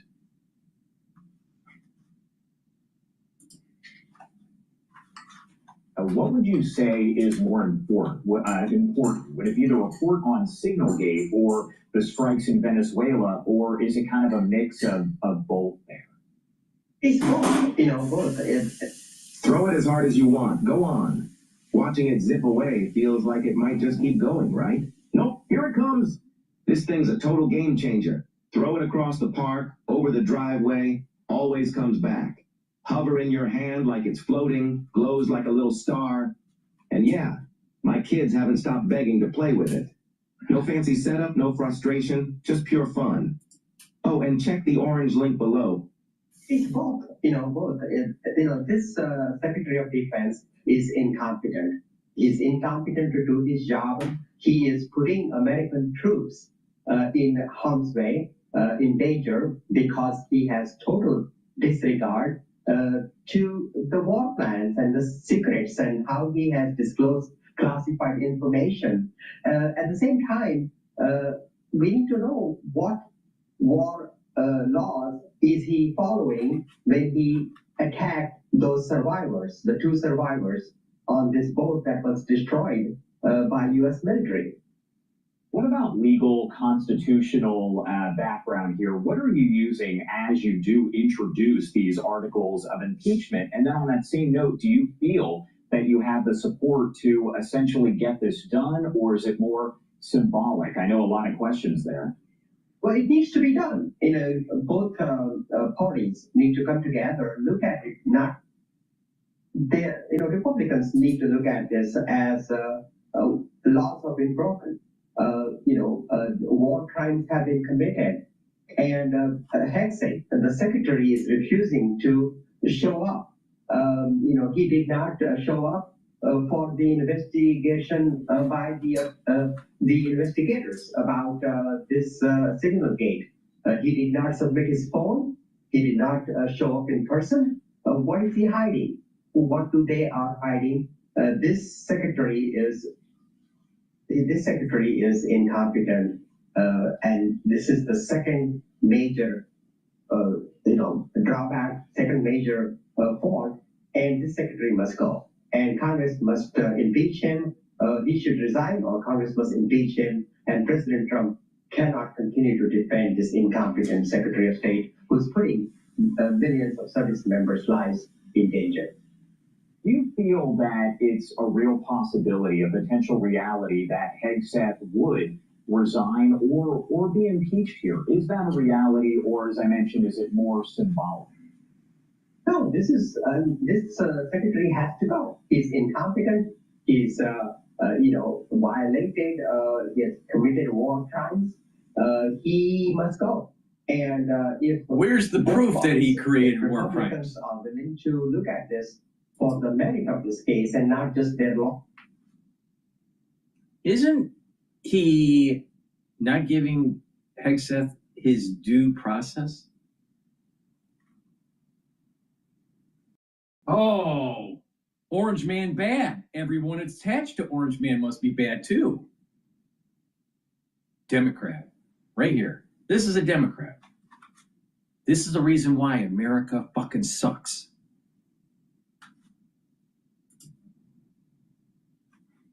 To President Trump, this can be done. Look, we did this on the Epstein files. If enough Republicans come our way, we can get this done. This secretary must go. He is. It's never going to happen. And President Trump must realize that. What message, as you do introduce these articles of impeachment against Secretary Hegseth, what information do you want the public to know out there? Because no question, if these are introduced and they do move forward in some way, all eyes of Americans will be on this as it plays out. So what message do you want to get across to the American people? Well, look, the first strike destroyed these boats, and the two survivors who were fighting for their life were murdered. This is war crimes. And what about the 50 or 80,000 people that die from drugs in the United States? Does he have a care for that? No, of course not. He cares about the narco-terrorists. This is the point I'm making. You got the Democratic Party that are weak.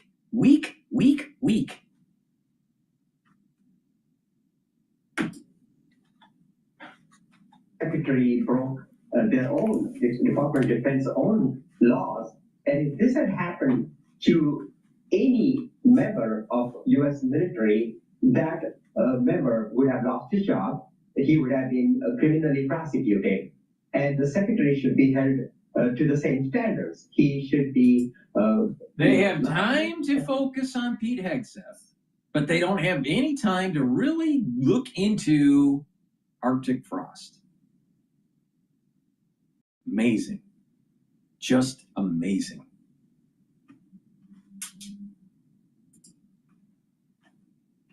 His crimes, and Congress must impeach him, or better yet, President should ask the secretary to resign because he has failed multiple times to do his job. Congressman, thank you so much for taking the time to be here on Live Now from Fox. I do know that you have this rally coming up here in just...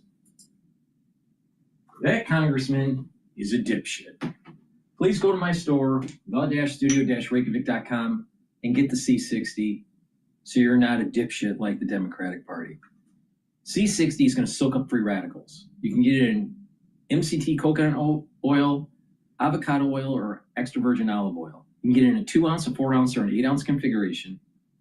Take it every day. What this will do, you take a teaspoon a day, preferably on an empty stomach for best absorption, and it's going to soak up free radicals, reduce stress, and improve your tissues. Now, how it works is that this carbon molecule of 60 carbons will neutralize your free radicals. It's 1,000 times stronger. One molecule is 1,000 times stronger, a little less, than vitamin C. All right? One molecule of vitamin C can only neutralize one free radical, but one molecule of C60 can neutralize hundreds, if not 1,000 free radicals. This is why it's so potent. Take a teaspoon a day. It's going to soak up free radicals in the cell, improve your mitochondria so you have more ATP, so you have more energy. When your cells have more energy, they perform better.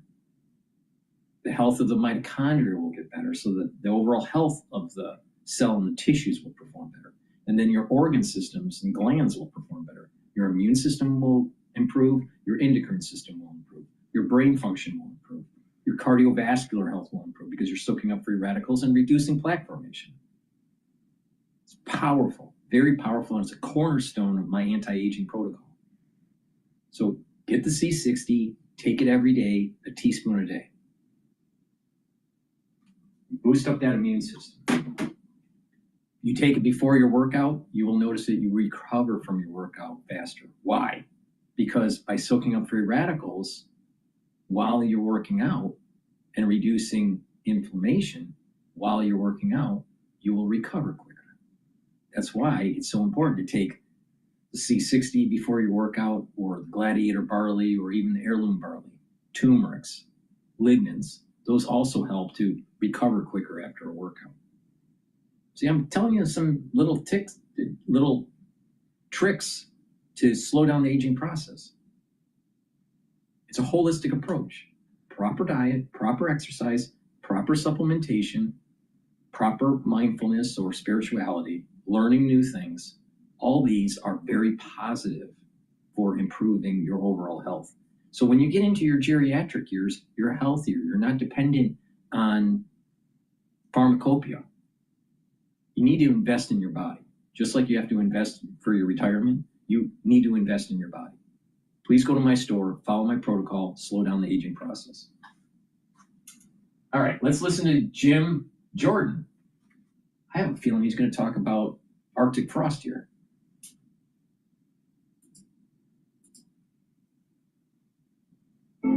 Welcome back. Good Thursday morning, everyone. Thank you so much for joining us this morning. I'm Maria Bartiromo, and it is Thursday, December 4th. It is 8 a.m. on the button on the East Coast, and I hope you're having a good morning. The House Judiciary Committee sent a subpoena to former Special Counsel Jack Smith, demanding that he testify at a closed-door hearing on December 17th over his investigation into President Trump.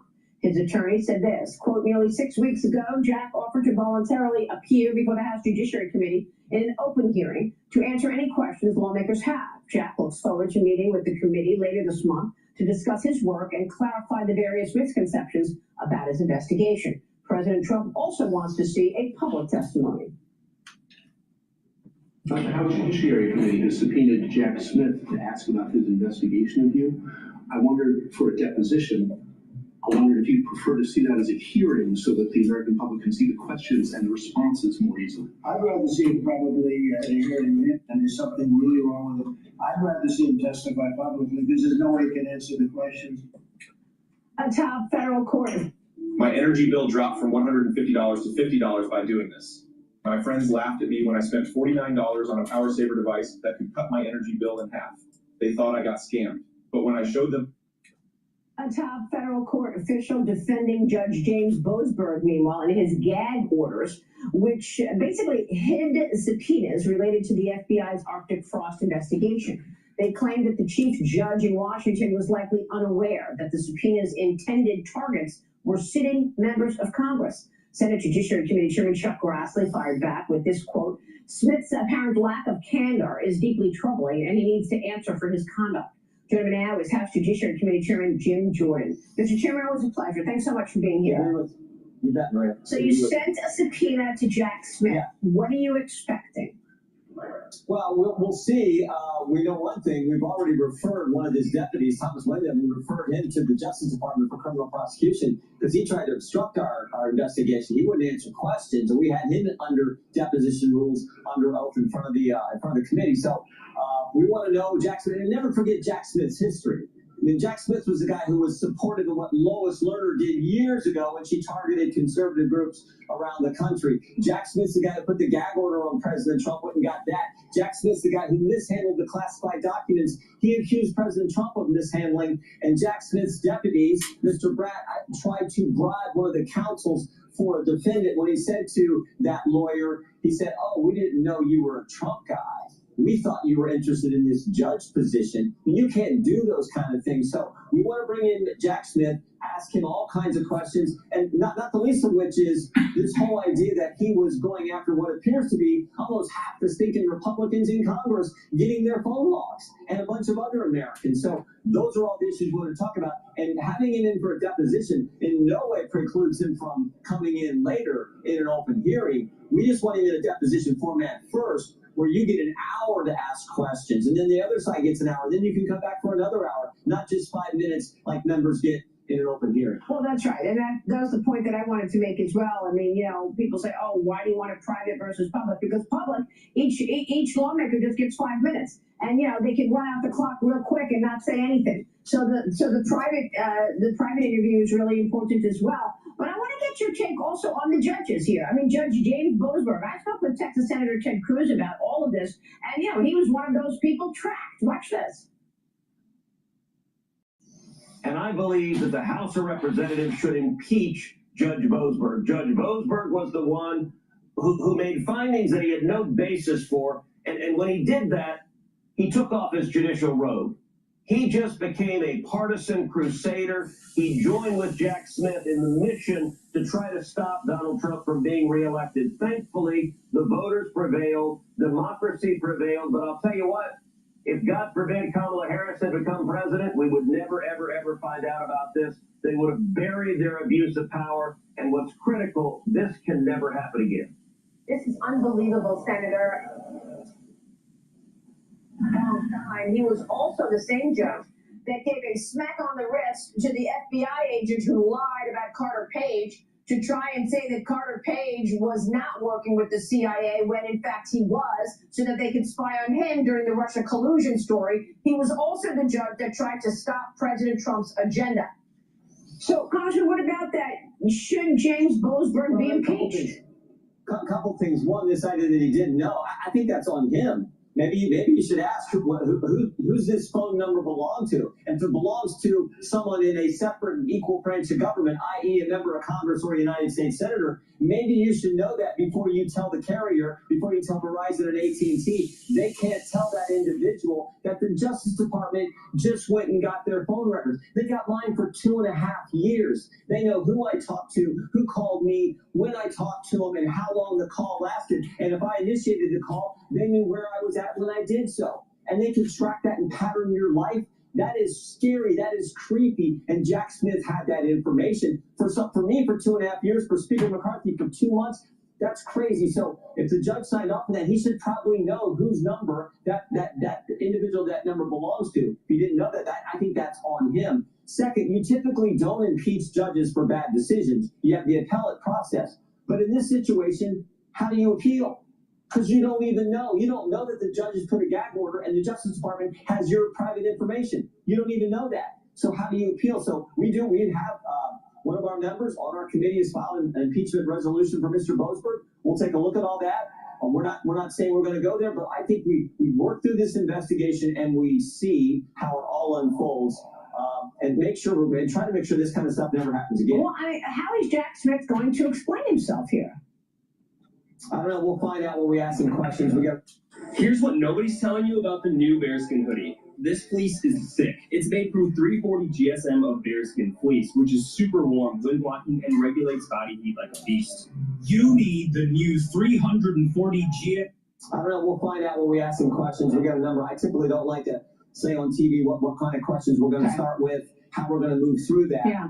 What I know is our counsel, we have good counsel as part of our committee. They will conduct this deposition. I'll be there. Probably other members will be there as well. And we'll work through this like we do all others.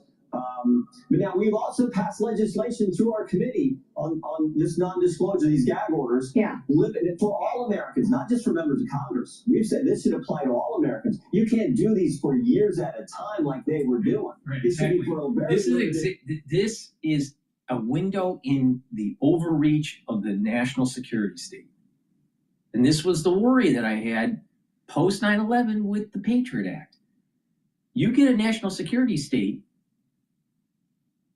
running rogue, and they're going to just continue to erode your constitutional freedoms with just this oversight on your life. And you don't even know. Look at the people that are being debanked. They don't know what the reason is. The government just tells the bank, close the account. They don't know why. They can't tell why. What happens when we start issuing some sort of social scoring?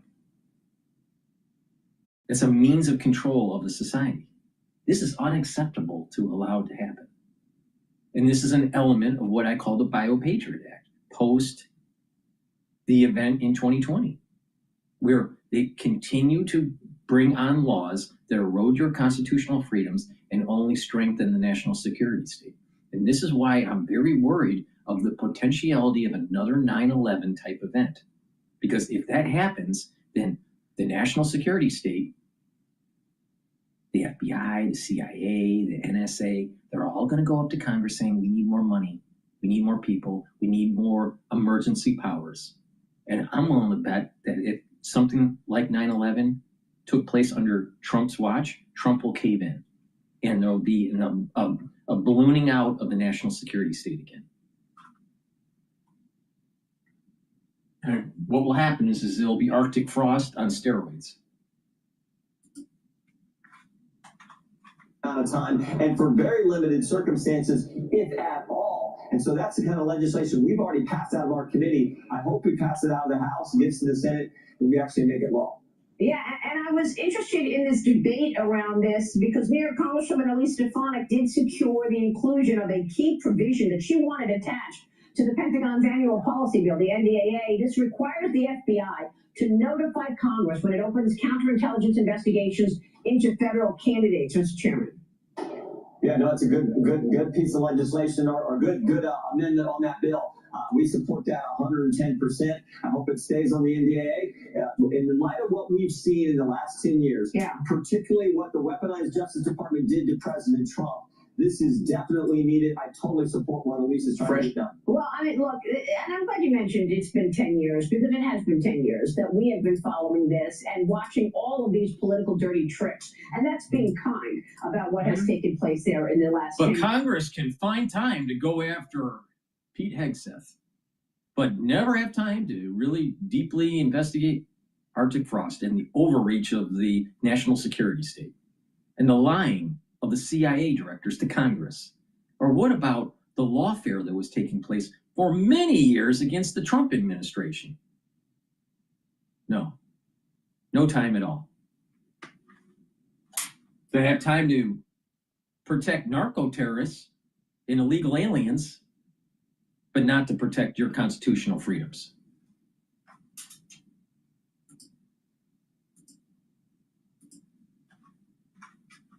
New York Fed, I think there's a little bit of denial still. There's a hope. But again, I think with the move we saw in Besant, now dual titled. Let me continue with let me continue with Jim Jordan. I've spoken with Mike Davis a number of times on this, and he is adamant that we will see accountability. But you can understand viewers who may say, well, I just don't believe it, because we still haven't seen anybody take the fall for any of this. Here's Mike Davis with me last week. Watch this. Anyone who politicizes and weaponizes intel agencies and law enforcement to go after their political enemies for non-crimes has committed a very serious crime. Conspiracy against rights under 18 USC Section 241, and this goes all the way to the top of the Obama administration. President Obama. So which was more important? Keeping our constitutional freedoms and making sure the national security state isn't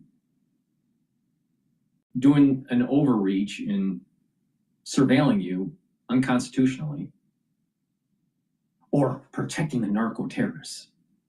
Because Congress can't chew gum and walk at the same time.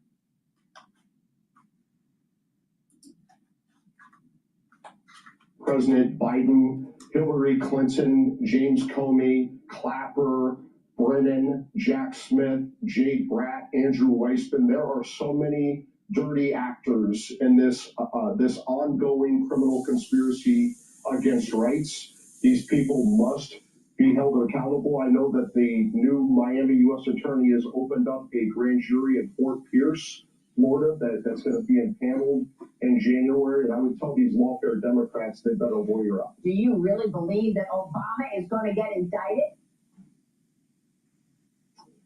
Presidents have presidential immunity for their official acts. At a minimum, he could be named as an unindicted co-conspirator. What do you think about that, Congressman? Well, I'll tell you what we've done. We've already referred to the individuals that were on that list that Mr. Davis gave. And we don't do this very often. The facts have to be there. But we sent John Brennan a criminal referral to the Justice Department for John Brennan. We believe strongly that he lied to us when he was under oath in a deposition format. When it came to the whole Crossfire Hurricane and the dossier and how that was used in the intelligence community assessment. We also just sent, as I said earlier, Thomas Wyndham, one of the chief deputies for Jack Smith, we sent a criminal referral to the Justice Department for him because he was obstructing our investigation when we brought him in, first for a transcribed interview, then for a deposition.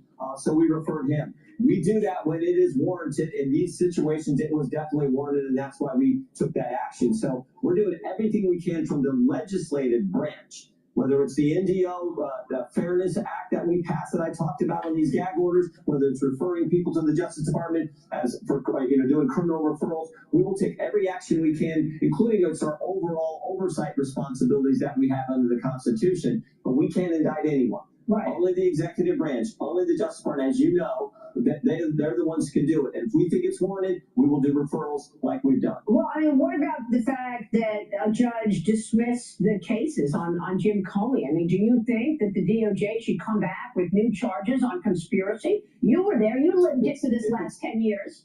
Yeah, if it's there, they should. I leave that up again to the good people at the Justice Department. Attorney General Bondi, Deputy Attorney General Blanche are doing a good job. I leave that up to them. If the facts are there, they definitely should, because we've got to stop this idea that you can go after your political opponents like the Garland Biden Justice Department did. Yeah. All right, let me switch gears real quick before you go. A key vote on the Obamacare tax credit set for next week. What do you want to say about these subsidies? I know Mike Johnson did not want to bring this to the floor, but we got this bombshell report now from the Government Accountability Office, which uncovered widespread fraud surrounding the advanced premium tax credit subsidies. The exchanges, the federal exchanges reportedly approved fake beneficiaries. They paid them premium subsidies. In 2023, 58,000 so-called dead people were still receiving payments, up to $21 billion going to overpayments or ineligible enrollees. 29,000. That's the Democratic Party for you, fleecing the taxpayer. Right there. Right there. If you're a Democrat and you're voting for this shit, you deserve to be hung from a tree. Well, the same Social Security number used in multiple subsidized plans, Mr. Chairman. I know you're one of the lawmakers who formally requested this investigation. One Social Security number was used 125 times in one year for all these different plans. It's crazy. They created fictitious people, and they all got accepted. That's how bad it is. One thing I know for certain is subsidies don't bring down price. Subsidies typically increase price. What brings down price and what will bring down the cost of premiums is choice and competition. That's the kind of bill we need. Health savings accounts, association health plans, allowing the kind of plans that families want. But what does the Democratic Party want? One party, one provider system. They want to control it. They want to centralize it. Everything about the Democratic Party just sucks. Just sucks.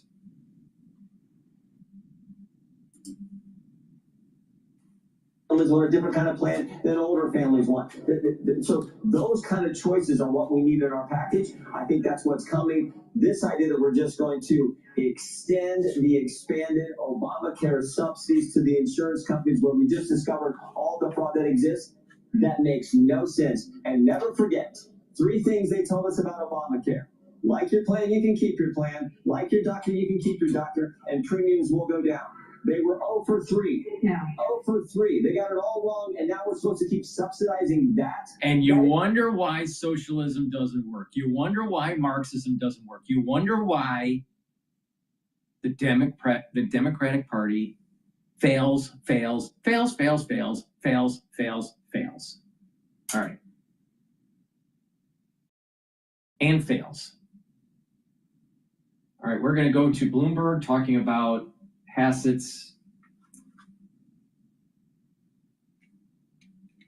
potentiality of becoming the Fed chair.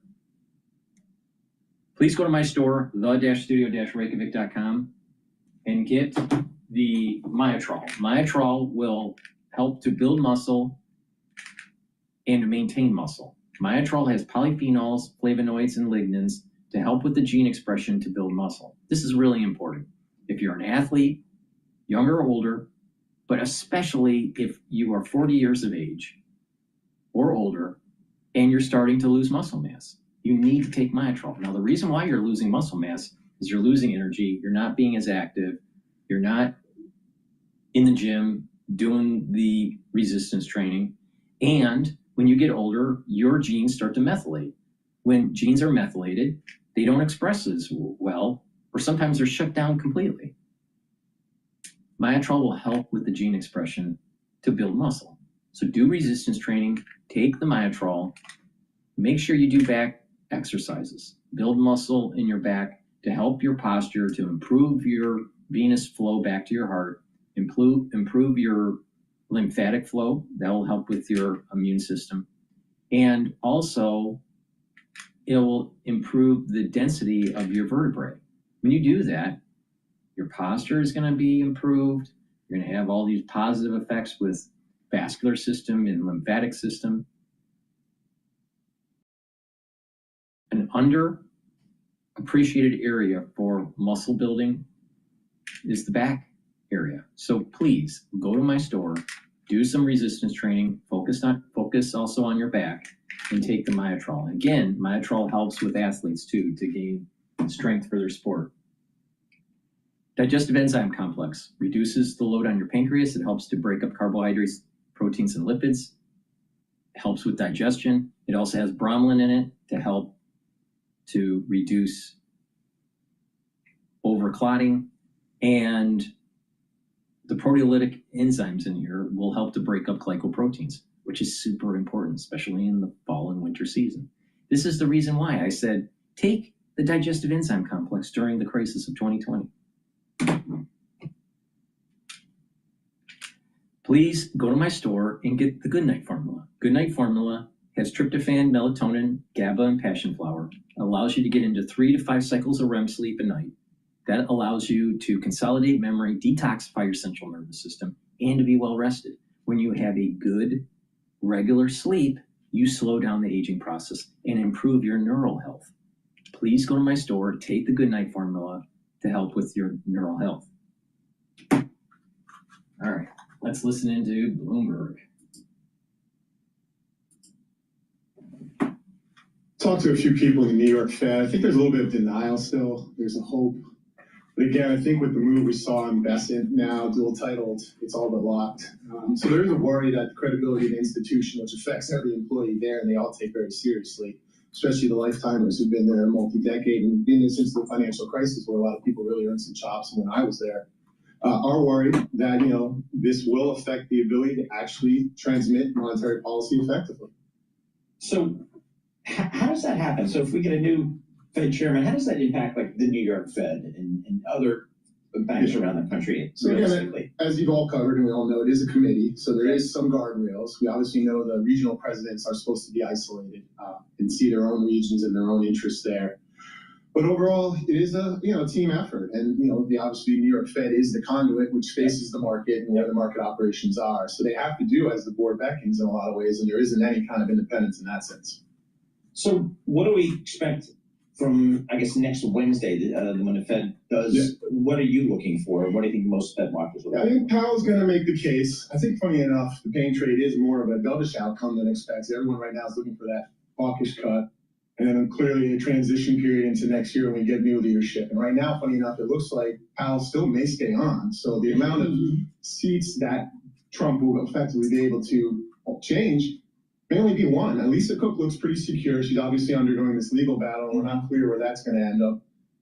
But Myron is already a dovish vote. He's going to be replaced with another dovish vote. We'll have to get somewhere in June in front of that meeting and make his case for a more aggressive path. But I need some theater here. Can the governors and presidents with two separate mandates, two separate qualities or feelings in their chair around that table, can they, simplistically, can they rebel against any given Trump chairman? Yeah, I think so. And I think this is an interesting point that's been brought up recently. And I think we saw this from Darius Burkhan, I think he's at T.S. Lombard, making the case that Powell's been encouraging dissent to prepare the committee for this move.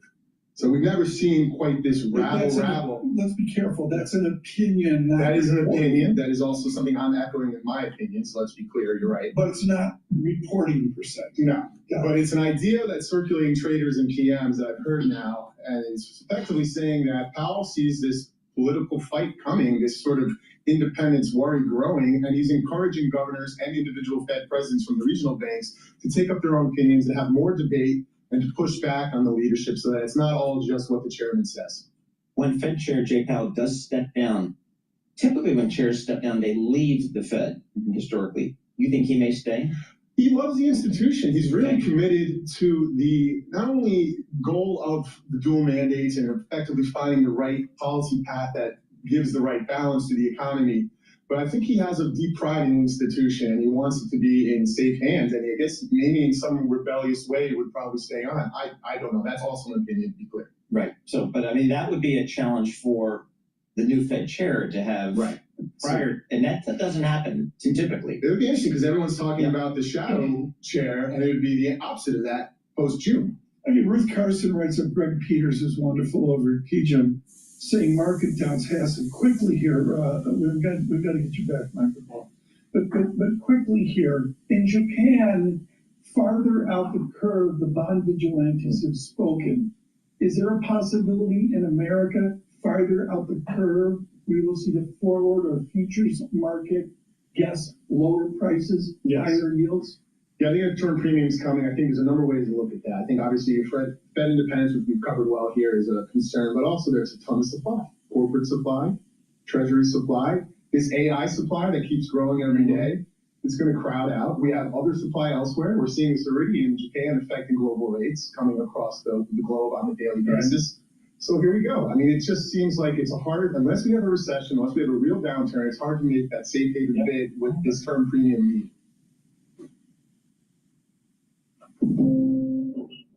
Looks like it's swell season. Gotta keep up with SoFi.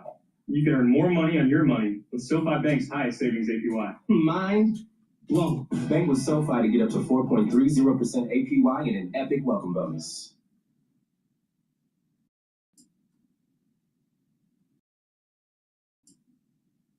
Alrighty, let's see what else is going on here.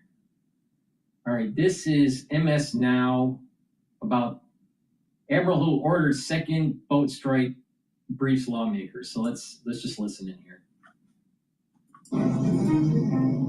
Now to Capitol Hill, where a sensitive high-stakes briefing is happening this morning. The admiral who ordered a second strike on an alleged drug boat in September after two people survived the first attack is now walking key lawmakers through that controversial decision. And you see him arriving there, that's Admiral Bradley. As that plays out, at any minute, we could also get the Pentagon watchdog report on another controversy from Pete Hegseth's tenure as Secretary of Defense regarding him accidentally texting sensitive attack plans to a journalist earlier this year.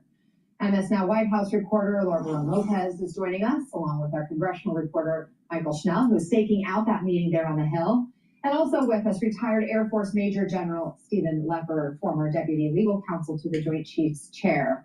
Michael, how are we expecting this to play out today? How long could they be in there?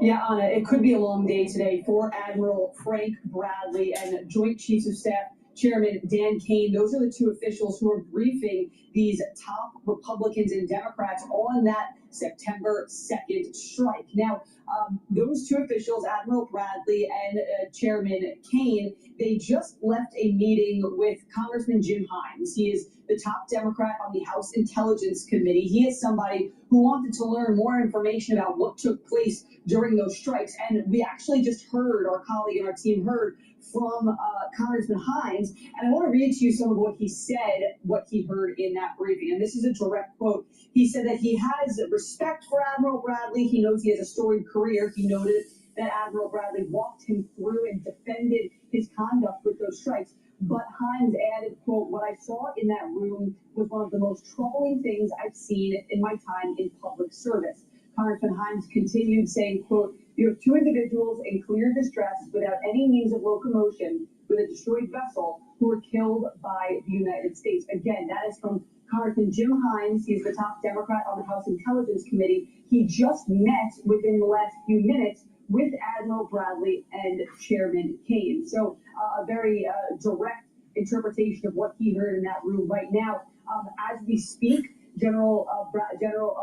Chairman Kane and Admiral Bradley are right now meeting with some other top officials up here on Capitol Hill, including Senator Roger Wicker. He's the top Republican on the Senate Armed Services Committee. He is the chairman of that panel.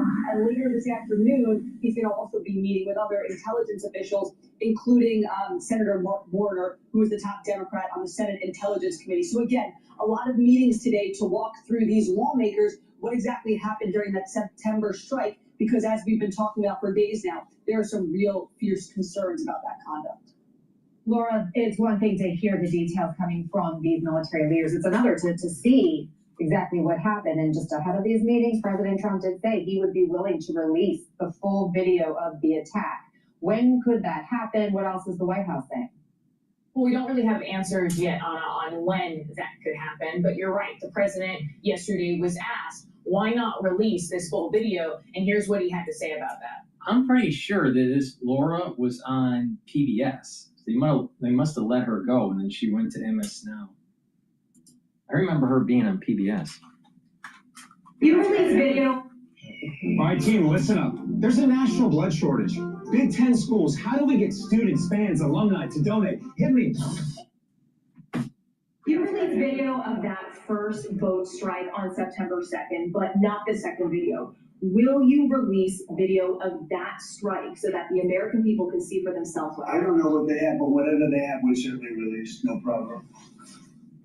So the president there saying, no problem, he's okay with releasing this. I asked the White House this morning if this full video that shows the second strike and any audio that they have was going to be released, and what kind of time frame there would be for that, and they didn't answer on that. But this is definitely something that lawmakers really want. Not just Democrats, but also Republicans have expressed a request of the administration to release as much information as they have, at least to them, about this strike and the double tap on it.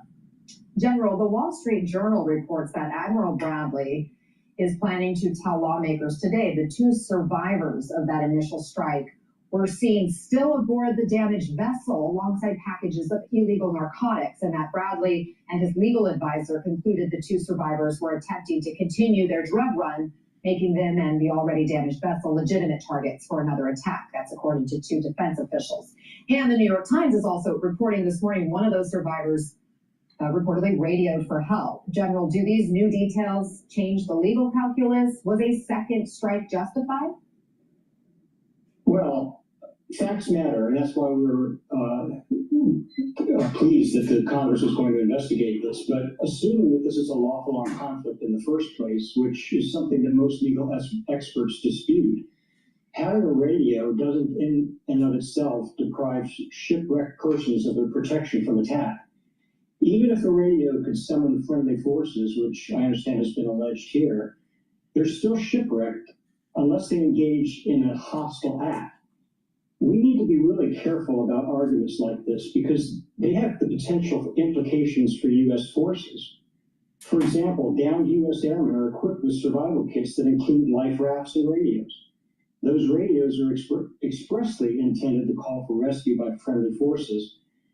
International law also considers downed airmen shipwrecked and deserving of protection and rescue. Under those circumstances, would we agree that having radios makes them lawful targets? I don't think so. Well, the other thing that strikes me here, General, is that if this is what happened, why hasn't the administration said that from the beginning? Why does the story keep changing? Well, that's a good question, and that's why I and my colleagues, since the Washington Post first broke the story, have called for Congress to investigate this case. The facts are coming out slowly, and we all need to recognize that facts matter, and there's a lot of discretion that the commander on the scene of an operation like this has. Once we understand all the facts, we'll have a better understanding of how the commander, in this particular case, Admiral Bradley, used those facts to exercise his own judgment. Michael had told us about what we heard from Congressman Hines, and now we have that sound. I want to play it for our viewers to hear. Yes, they were carrying drugs. They were not in the position to continue their mission in any way. We don't, people will someday see this video and they will see that that video shows if you don't have Democrat from Connecticut. Just keep that in mind, because nothing that Trump does in his administration is right, according to the Democrats. Context, an attack on shipwrecked sailors. That's what. The last thing I'm going to say is that the Admiral confirmed that there had not been a kill them all order, and that there was not an order to grant no quarter. John? My energy bill dropped from $150 to $50 by doing this. My friends laughed at me when I spent $49 on a power saver device that could cut my energy bill in half. They thought I got scammed. But when I showed them my super low energy bill, they were blown away. General, what stands out there?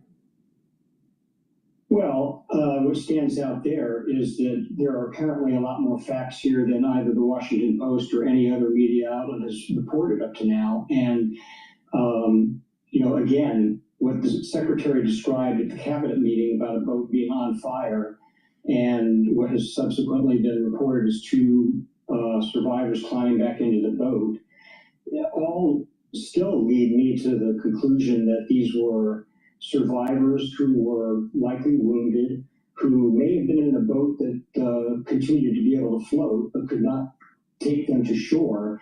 Under all these circumstances, when you add all these facts up, the conclusion under the law is that they were shipwrecked.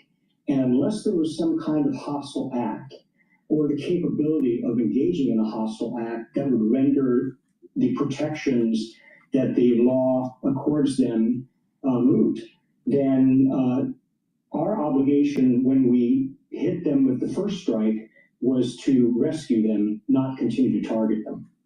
Let's turn to another Hegseth controversy that has been dubbed Signalgate. The DoD watchdog report could be at any minute now. And Laura, I know you have reporting that gives us a little bit of a preview of the findings laid out for us.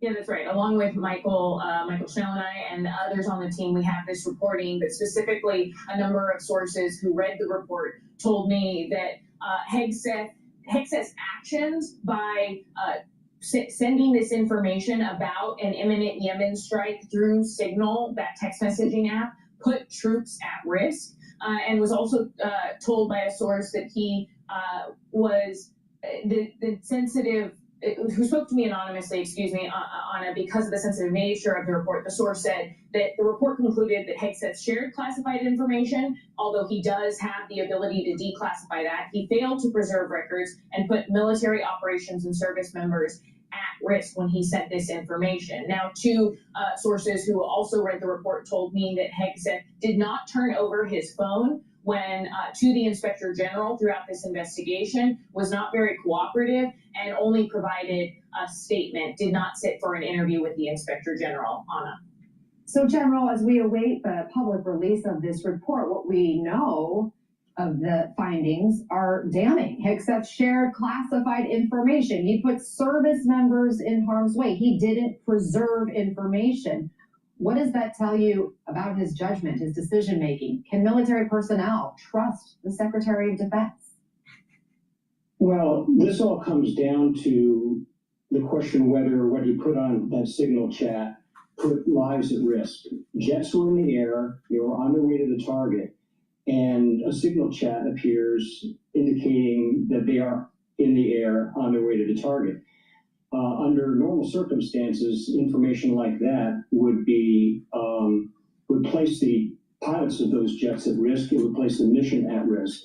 And so when you combine that situation with the one that we've been talking about over the last several days, with regard to the boat strikes, it indicates that we are on a road that didn't start with the boat strikes, didn't start with the signal chat, but started at a point where back in February, the Secretary made it very, very clear that the law and lawyers have no place at or near military operations.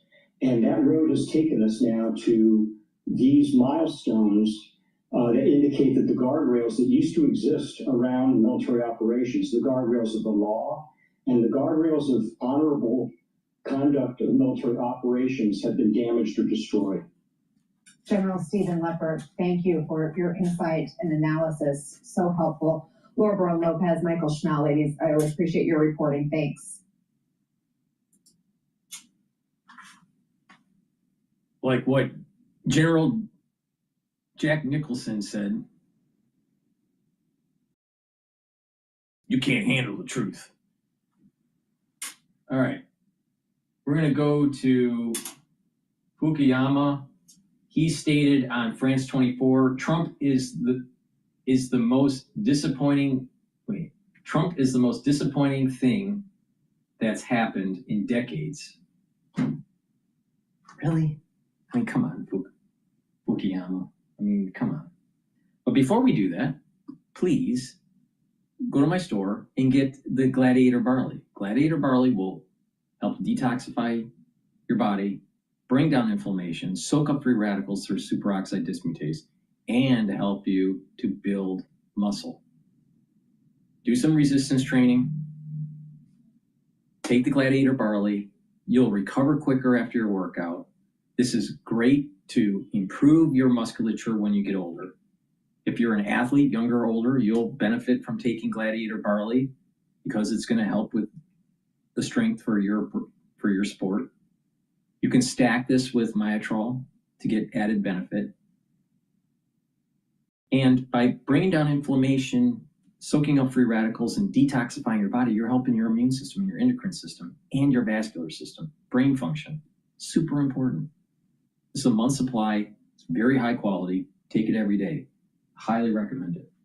And olive leaf extract brings down inflammation and helps your lipid profile to help with your cardiovascular health. This is dual purpose. It's going to help with your immune system and your cardiovascular system. And if you're 40 years of age or older, you should be taking vitamin B complex. Why? Because the first 4 B vitamins helps the electron transport chain, so it produces ATP. That means you have healthier mitochondria. That means that you will have more energy. You'll have better cellular metabolism. Your tissues will perform better. Your organ systems will perform better. And vitamin B complex will help to protect your neurons. Super important when you get older. So please go to my store, the-studio-reykjavik.com. A lot of people don't realize that there are like 3 or 4 different milestones that are taking place in brain function. There's a new research study that came out about this. But it's really important to realize that around age 30, your neural connections start to dwindle, all right? From fetal development all the way to about age 25 or so, you have a lot of neural connections being built up, and you're learning and you're honing in on certain capabilities for cognitive skills, spatial, visual, math processing, managerial execution, whatever. all right? But once you hit around age 30, you don't feel it. It's asymptomatic, but you start to decline in cognitive function slowly for most people, right? Now it can be plus or minus a few years, depending on how you age, all right? But on average, it's around at age 30. It's asymptomatic. Now you still have neuroplasticity, but you don't have that surge of activity cognitively as when you were in that first epoch of your life, from fetal tissue to age 30. Then there's another point where it is symptomatic, and that's around age 50. I found some web results. I can show them if you ask again from your iPhone. I didn't even ask Siri to talk. So at age 50, you start to see or notice some cognitive decline. Maybe memory isn't as good, spatial recognition maybe isn't as good, whatever, all right? It just starts, assuming that you're healthy. And then you have another point in time around 65 to around 72, where you have further decline in cognitive function, where it's a little bit more rapid. So it's an early, late aging. So you have normal development, a little bit of a cognitive decline at age 50. You have this early, late age cognitive decline at around 65, 70, somewhere in there. And then later, late stage decline, late 70s, early 80s, typically, all right? So if you are protecting your neural health, the younger you are, the better off you will be when you go through these milestones. So it's important to do neural protection in your 30s. So when you get to age 50, you're better off. It's important to protect your neurons during that phase between age 50 to 65 or 70, so you lessen the decline of the early age cognitive decline, and so on with late stage. Earlier the better to protect your neurons and bring down that inflammation. This is the reason why I keep on saying, keep that inflammation down, soak up those free radicals, be cognizant of neural health, super important. Because once those neurons die, you can't get them back. It's done. It's done.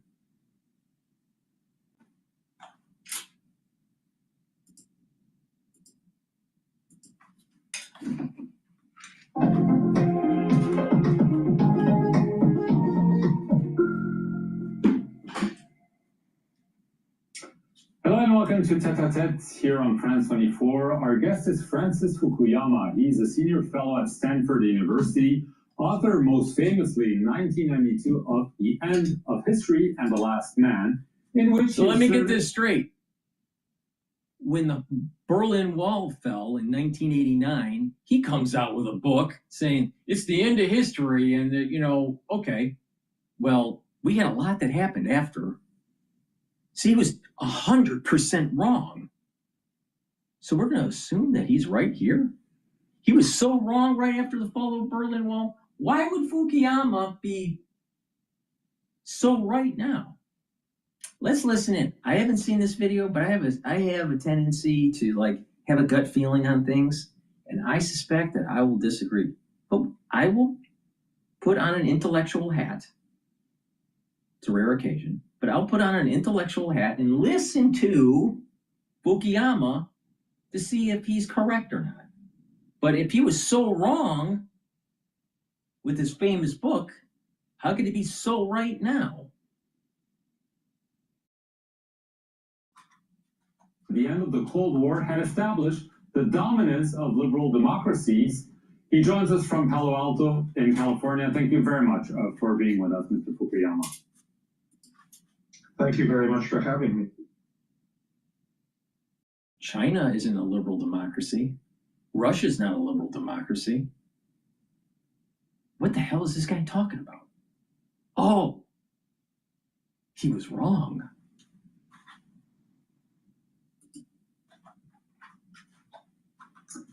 Well, some 30 years later, it seems that what you asserted back in the early 90s is not true anymore. Democracy, liberal democracy, is being challenged sometime from within. What did you get? It wasn't true the moment it went to press to print the book. But he must be right now. Let's see. Let's dive in.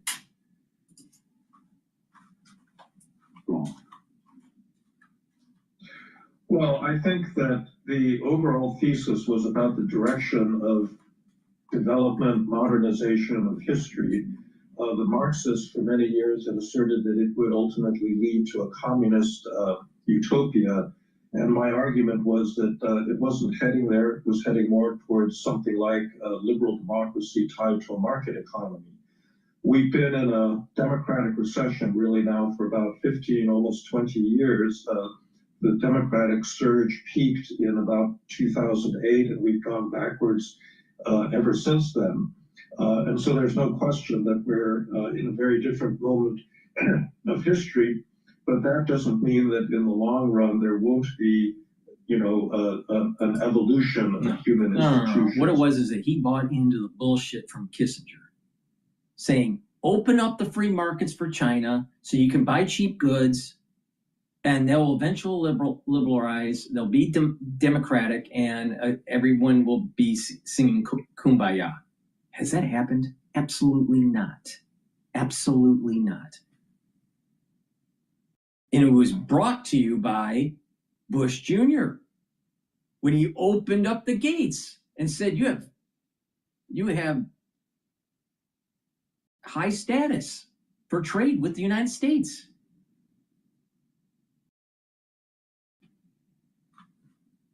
He bought into the BS from Kissinger.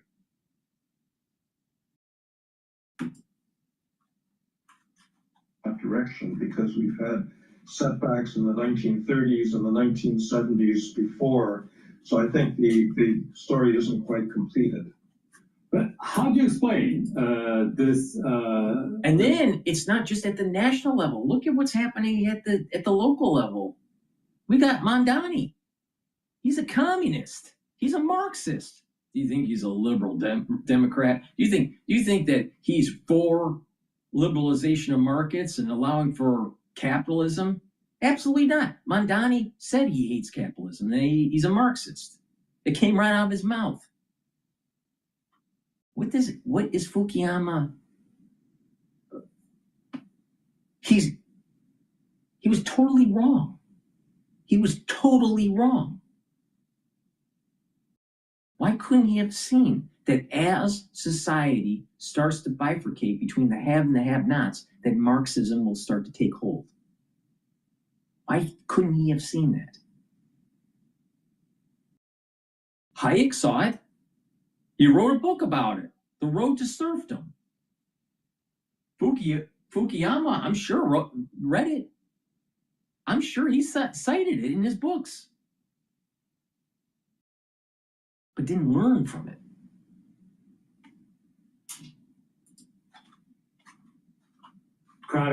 Recession, or the fact that it is not seen as a model. How do you explain it? I mean, is it just because there's been an economic crisis, inequalities?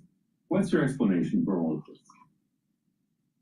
I think that Black Friday and Cyber Week hate to see me coming.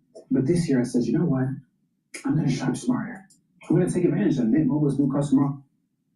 I think that the explanation is ultimately not economic, because even though we've had inflation and COVID and other disturbances, the situation of most economies in Europe and the United States is actually pretty good. I think the real problem is, in a sense, a frustration with the existing democratic world. It's stable, it's peaceful, it's prosperous. But I think that in the end, people want more. They want to be recognized. They want to have their dignity asserted. The last part of the end of History of the Last Man was the part about the last man, who's the democratic man who emerges at the end of history. And I think a lot of people don't want to simply be that last man. They want something more. And if that means struggling against democracy, that's what they're going to do. Right. What's maybe the most surprising I think the concept of end of history and that there's going to be just democracy, that's not how complex systems work. That's not how the human condition works. Maybe in some sort of messianic era, but we're not there yet, and most likely we won't get there in our lifetime. So wait a minute here. So you're always going to have this back and forth between power dynamics, a rising power versus an established power. So you have the international stress. You have economic stress locally and internationally. You're always going to have competition for resources, for customers. There's going to be cultural affinities. China, mainland China wants to have Taiwan, but the Taiwanese culture doesn't want to be subsumed by China. So you have cultural affinity issues. These are all feedback loops that leads to a point where you're always going to have history. This idea that the end of history and there's just going to be liberal democracies. Really? I think Plato's basically said this. If you're going to have a liberal democracy, eventually it'll start to decline and you'll get into tyranny. And then the cycle starts up again. So who do you think is probably more correct? Fukuyama or Plato? I'm putting my chips on Plato.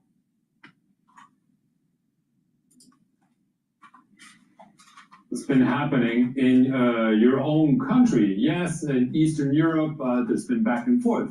But clearly in the US, now we're seeing people elected and challenging the very democracy that got them elected. I'm speaking about Donald Trump, of course. Yes. Wait. Why not focus on Mondani? If you've been listening to Mondani lately, and he's not even the mayor yet, he seems to be a little dictatorial. And that's exactly what Plato warned about. Democracy, the will of the people, when it's not a representative government, when it's mob rule, when it's not paying attention to your civil liberties, when it's not a constitutional republic, you will lead to tyranny very quickly. So this is to demonize Trump but not look at Mondani? You can't be fucking kidding me. Oh, Fukuyama has an axe to grind. Even though the end of history and the last man standing hasn't been proven out.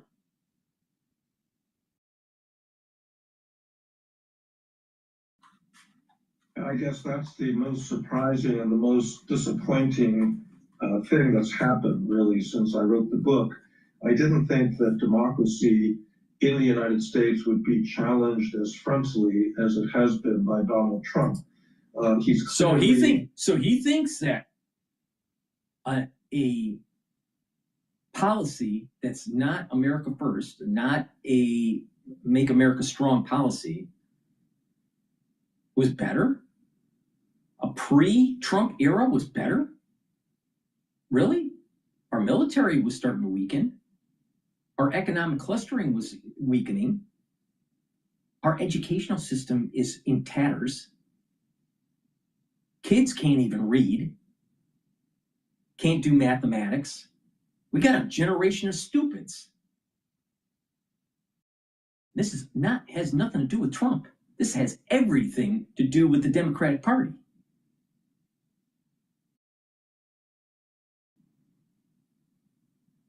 What? So he's for liberalization of markets and ship your jobs over to China and strengthen our enemy? Yeah, that turned out really well. Not having our allies pay for their fair share of NATO? Yeah, that turned out really well, pre-Trump. What about the shock therapy with Jeffrey Sachs in Russia when Russia was doing their transferring between a communistic society and a more open market society? That didn't work out too well. That's all pre-Trump. That's what the intelligentsia gave to the United States. People like Fukuyama.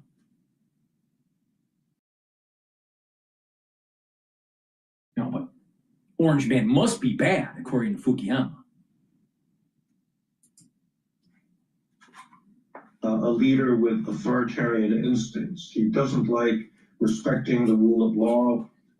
In foreign policy, he is in the process of trying to cut a extremely shameful deal with Russia over Ukraine. He's basically switched sides in a global conflict between authoritarian. Oh, okay. So if you're part of the national security state that wants a war everywhere at all times,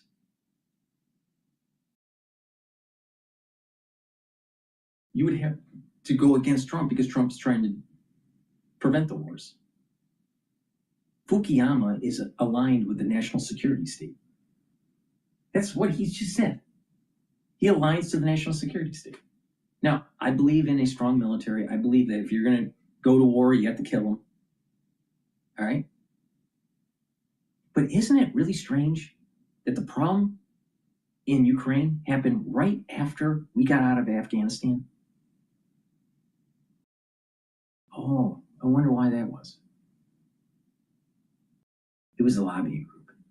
It was the military-industrial complex.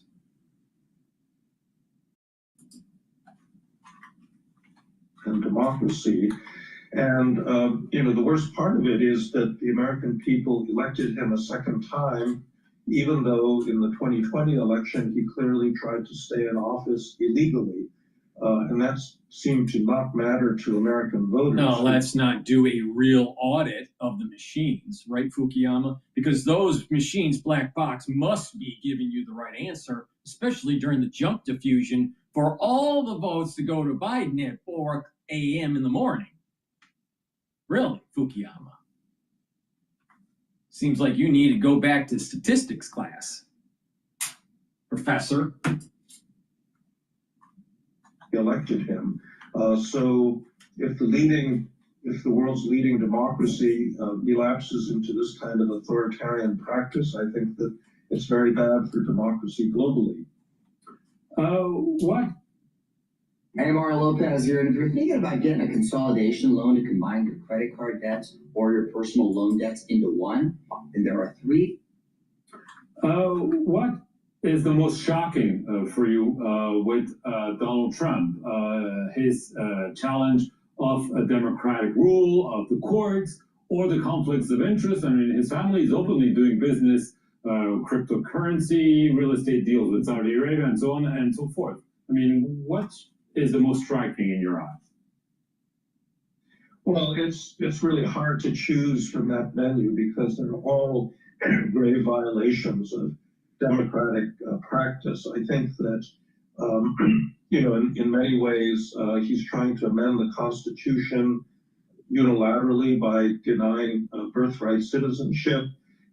He's declared war on virtually the rest of the world through his tariffs. And I think that in foreign policy, as I said, his siding with Ukraine. He really represents the new world order pre-Trump. That's what he represents. Do you think the new world order under a pre-Trump era was good for you? That it strengthened us for the long term? Or was it a band-aid to import deflation and weaken our military? We can't even make the ships that we need to fight the Chinese. Brought to you by policies that Fukuyama promotes.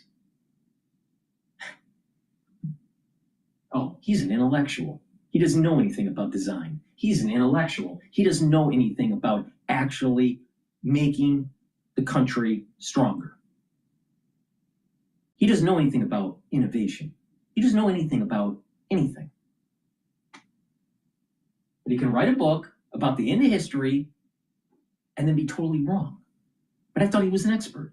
Oh, so smart that you're stupid.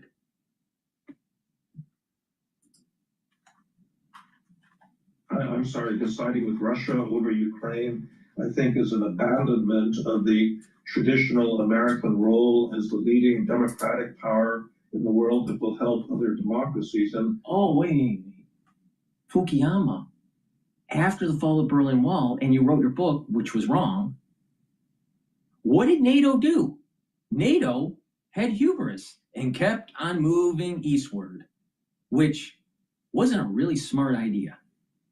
What was a better idea was to bring Russia into our orbit economically and start to de-escalate the advancement of NATO. No, we didn't do that because we had hubris. Just rerun the tape of 1991 when we went into Iraq and Kuwait, and we won so quickly, and that hubris that we had with our military. That was the beginnings of it. We thought we could do anything. Now, there was a point in time in our history that was very similar. It was during Truman, once he knew about the power of the atom bomb and what power it could unleash. And he had hubris against Russia because he thought that he had a weapon that no one else had. That hubris switched when they realized that Russia, the Soviet Union, ended up testing a bomb successfully. So you had this one point in time with Truman where he thought that he could do whatever he wanted. And then you had this other point in time with George Bush Sr. after Operation Desert Storm. That's the new world order for you. He doesn't bring that up because Orange Man's bad. See? This is what the intelligentsia from Stanford gave you. This is the intelligentsia of the East Coast, the Northeast, and all the different schools. That's what they gave you.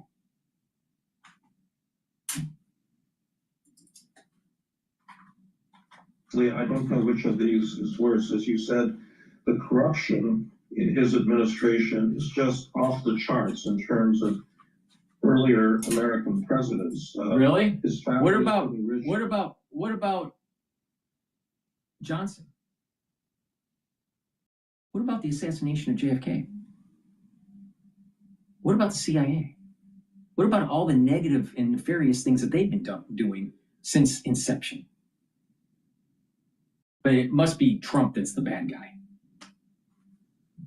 See, Fukuyama isn't even being truthful he's a historian.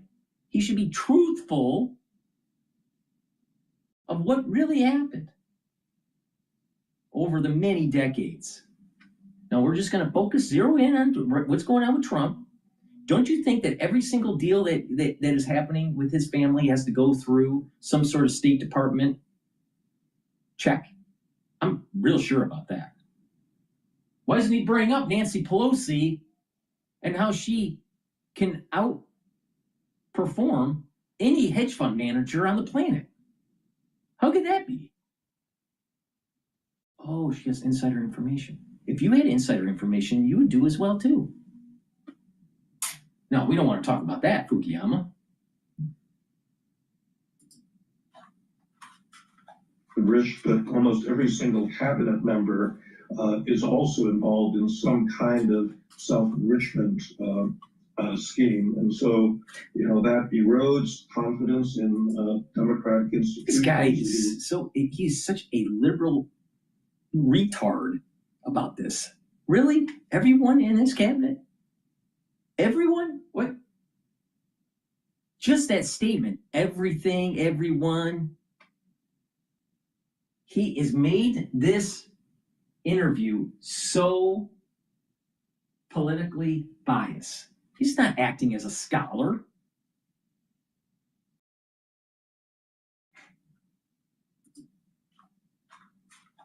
Trust, and in the long run, I think it's going to be very toxic for American democracy. When it comes to foreign policy, what about the lawfare that happened? What about Arctic frost, Fukuyama? What about the overreach of the national security state, CIA, FBI, NSA, on American citizens and representatives in Congress? Ooh, that had nothing to do with Trump. That had everything to do with Biden's administration. I mean, Barack Obama's administration.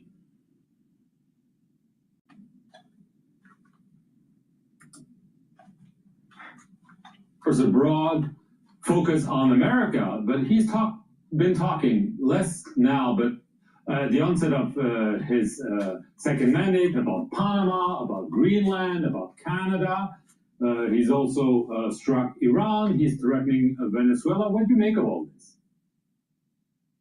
Well, it's very hard to find an actual principle underlying Trump's foreign policy other than personal self-interest.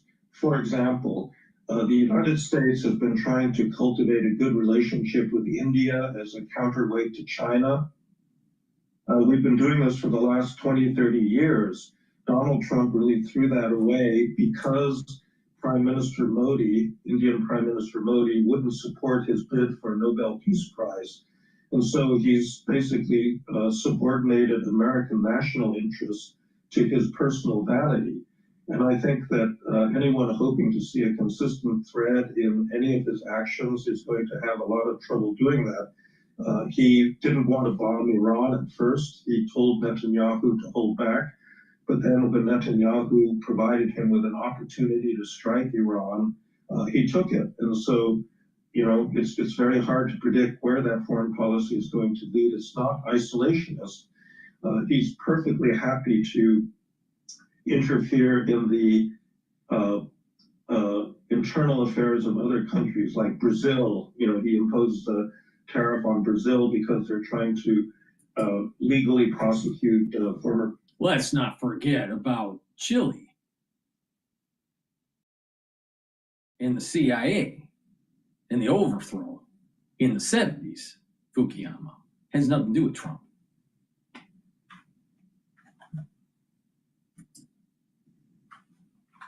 President Bolsonaro, and this again is completely inconsistent with any form of isolationism, but it is driven by personal, self-interest. Obviously, you mentioned China. How would you feel today if you're Taiwan? Well, obviously. Are you wearing 7 layers and still freezing your man nipples? You need the new 340 GSM military grade bear. Well, obviously, ever since the full-scale invasion of Ukraine by Russia, people have been particularly worried about Taiwan because Russia set the precedent for a superpower or a great power, simply marching an army across an international border. And China, has been promising to reunite with Taiwan for some time. And I think everybody can now see the prospect of that happening. In terms of Donald Trump's policy towards Taiwan, people need to pay attention. All right, America needs to make sure that President Xi either is overthrown or is killed somehow, some way, because we cannot allow for our hegemonic power to diminish because of China taking Taiwan, because of a land grab from from President Xi. Now, if Fukuyama doesn't say this, if Fukuyama doesn't say that the United States needs to maintain its hegemonic power in the Pacific and make sure that it has freedom of navigation through the 9-dash line, then this guy isn't paying attention to what the fuck is going on. Know what it is. Biden made it very clear that the United States would support China against a military attack by China. Whether Donald Trump will do that is not clear. He clearly likes Xi Jinping and admires him in many ways.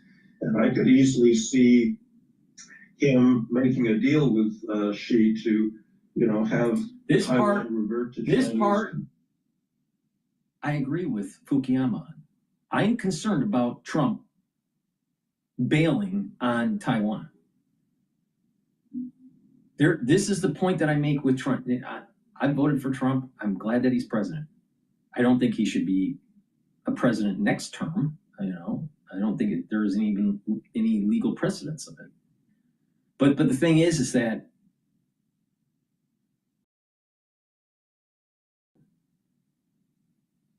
Trump has a tendency not to get the job done because he's afraid. Chickens out. Chickens out. He chickened out on the tariffs. He chickened out in killing the Ayatollah. He chickened out in being more forceful against Putin. Then he chickened out being more forceful against Zelensky. He chickened out with the Epstein files. He chickened out with the JFK files. He chickens out on a lot of stuff. And I have a feeling that he's going to chicken out on Taiwan. So I agree with Fukuyama on this. I'm concerned. I'm deeply concerned about this because if China gets Taiwan, your way of life in America has ended.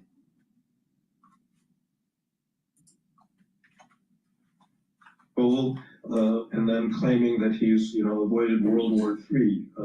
I think that would be entirely possible. But honestly, we don't know what he would do. I think he's very unlikely to take military action that would involve the United States in direct conflict with China. As a conclusion, Mr. Fukuyama, do you really believe that the arc of history will make it so that a liberal democracy will become likable again? You say sometimes maybe it's not very enticing, but do you think that people will go back to that, or are you concerned that the authoritarian drip? If this whole they're focusing on Trump. The bigger thing here is if the United States hegemonic power is circumvented, if it declines, there's going to be a riot. Who's going to make that decline? That decline is probably going to be China. If that's the case, then there are going to be more countries that are going to try to have a one-party rule that is aligned closer to controlled state, one-party system that's aligned with Marxism and not the constitutional republic. If the United States stands firm and China loses, then there's more chance of people to take our governance model and copy it. But the thing is that you can't just copy paste. You got to have the right foundation. And many countries don't have the right foundation, either educationally, morally, historically, whatever. Some will try, but they may not have all of the ingredients that allows for it to flourish. And if you don't have enough of the ingredients, you can't bake the cake. So you're going to have in the world peppered constitutional republics, or what he'll consider as a liberal democracy, flourishing in some regions, and in other regions faltering, and then going back and forth into tyranny.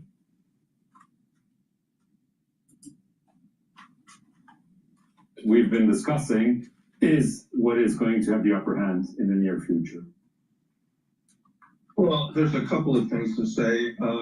First of all, authoritarian government does not always work out so well. And I think even in the case of China, There are really big problems with its economic model. Obviously, there are big problems with the Russian expansionist authoritarian model.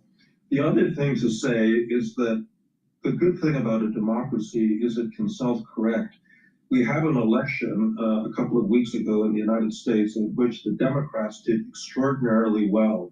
Donald Trump's popularity has been falling very dramatically because of all of the chaos and inconsistency that he's created. And I think the American people don't like it. Next year, we're going to have a midterm election. And I think we can already see the peak of Trump's power and a slow decline that in the end may undermine this whole authoritarian tendency of his. So, we'll have to see whether our democracy can save itself. And other democracies, obviously can do the same. Francis Fukuyama, and thank you very much for being our guest here on Tête-à-Tête from Palo Alto in California. And thank you all for watching this show. All right, we're going to go to Bloomberg here. They're talking about Hassett. Please go to my store, the-studio-reykjavik.com, and get the collagen. This will help with your skin, your nails, your hair, your musculature, your joint health, your cartilage, even your bone density. Take it every day. This is a month's supply, very high quality collagen. And if you really want to improve your skin, take the collagen, the C60, the resveratrol, and the vitamin C. Drink filtered water. The filtered water, the vitamin C and the collagen will cross-link and improve your dermal layer. The C60 and the resveratrol will improve your basal layer, so your skin will improve. So please go to my store, get the collagen. Make sure you do some resistance training to get the better bone density and musculature. All right, let's listen into Bloomberg. But before we do, the S&P 500 is trading at 6,851. The VIX is at 16. And I haven't seen any news yet about the Bradley hearing yet.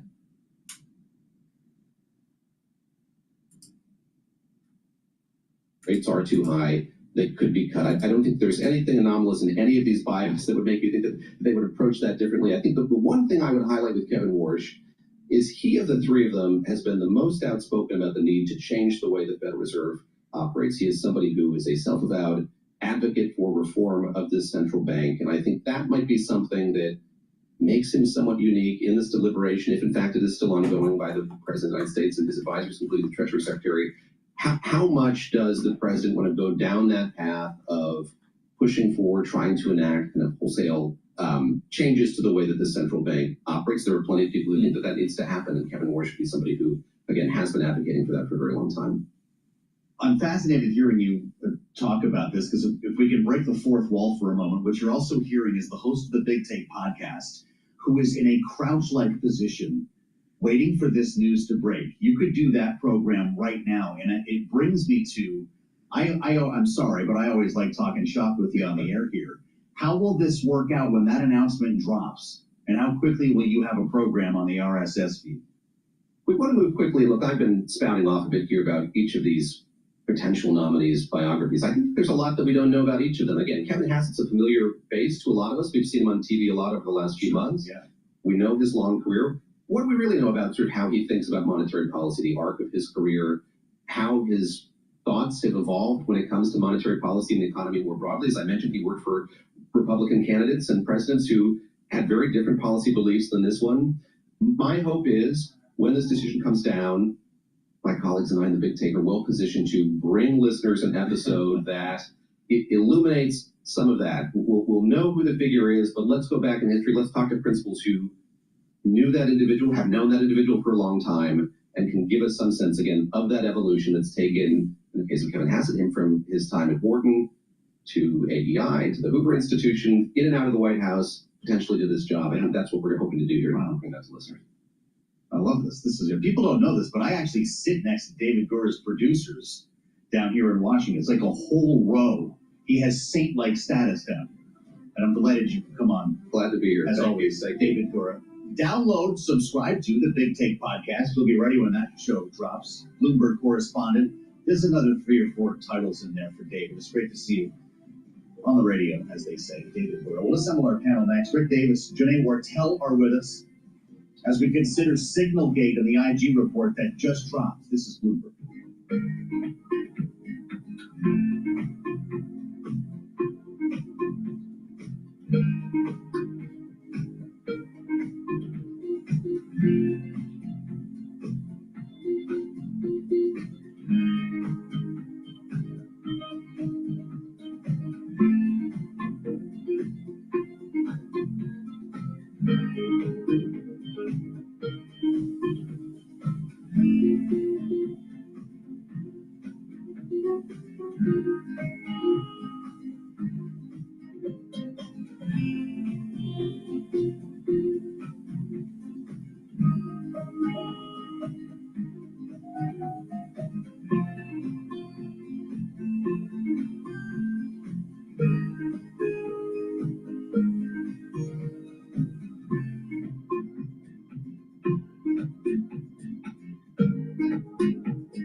Alrighty, let's see what's going on with.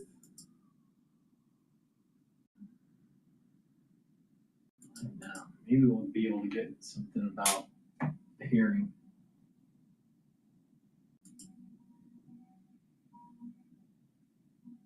Honestly, I had almost given up. Alone at 55, and everyone I know has been married for years. Came across Lana Date and figured, why not? Lisa Blunt, Rochester. Thank you. We are listening into Democratic senators as they're talking about health care costs, and we are continuing to keep a close eye on this live look. This is from the Institute of Peace there in Washington, D.C., where we are expecting President Trump to be hosting this peace deal signing with the president of Rwanda as well as the president of the DRC. We haven't seen any of the world leaders walking into this room. They will be seated there on stage, and of course we will take that as soon as we get it. In the meantime, though, we are going to step away just for a brief moment. Much more live coverage. All right, let's listen in.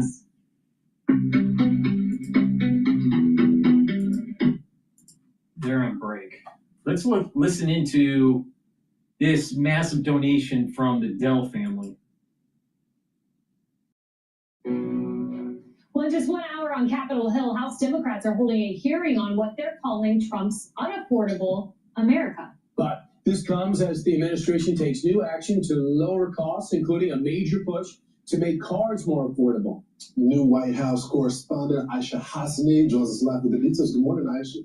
Hey, good morning, Kaylee, Bryant, and Lawrence. Look, this is a messaging war over affordability, and the president is really taking the reins here from Republicans over on Capitol Hill in trying to prove that he is the affordability president. He was able to do it on the campaign trail. He's trying to do it now, and yesterday he hosted the executives of General Motors, Ford, Stellantis, as he announced these brand new fuel efficiency standards here. As you know, Trump has already repealed former President Biden's standards, which required automakers to build new cars to average about 50 miles per gallon. The White House is arguing the Biden standard would have raised the average cost of a new car by about $1,000, and the resetting of these standards will save buyers about $109 billion. People were brainwashed. My energy bill dropped from $150 to $50 by doing this. My friends laughed at me when I spent $49 on a power saver device that could cut my energy bill in half. They thought I got scammed. People were brainwashed. This is a green new scam. And people were paying too much for a car that didn't work as well. And now they're going to have a great car that's going to be environmentally friendly, but it's going to cost you a lot less, and it's going to work great. All of the nonsense is being taken out of the cars. And the auto bosses all think that this is a big win for customers because it matches the current market.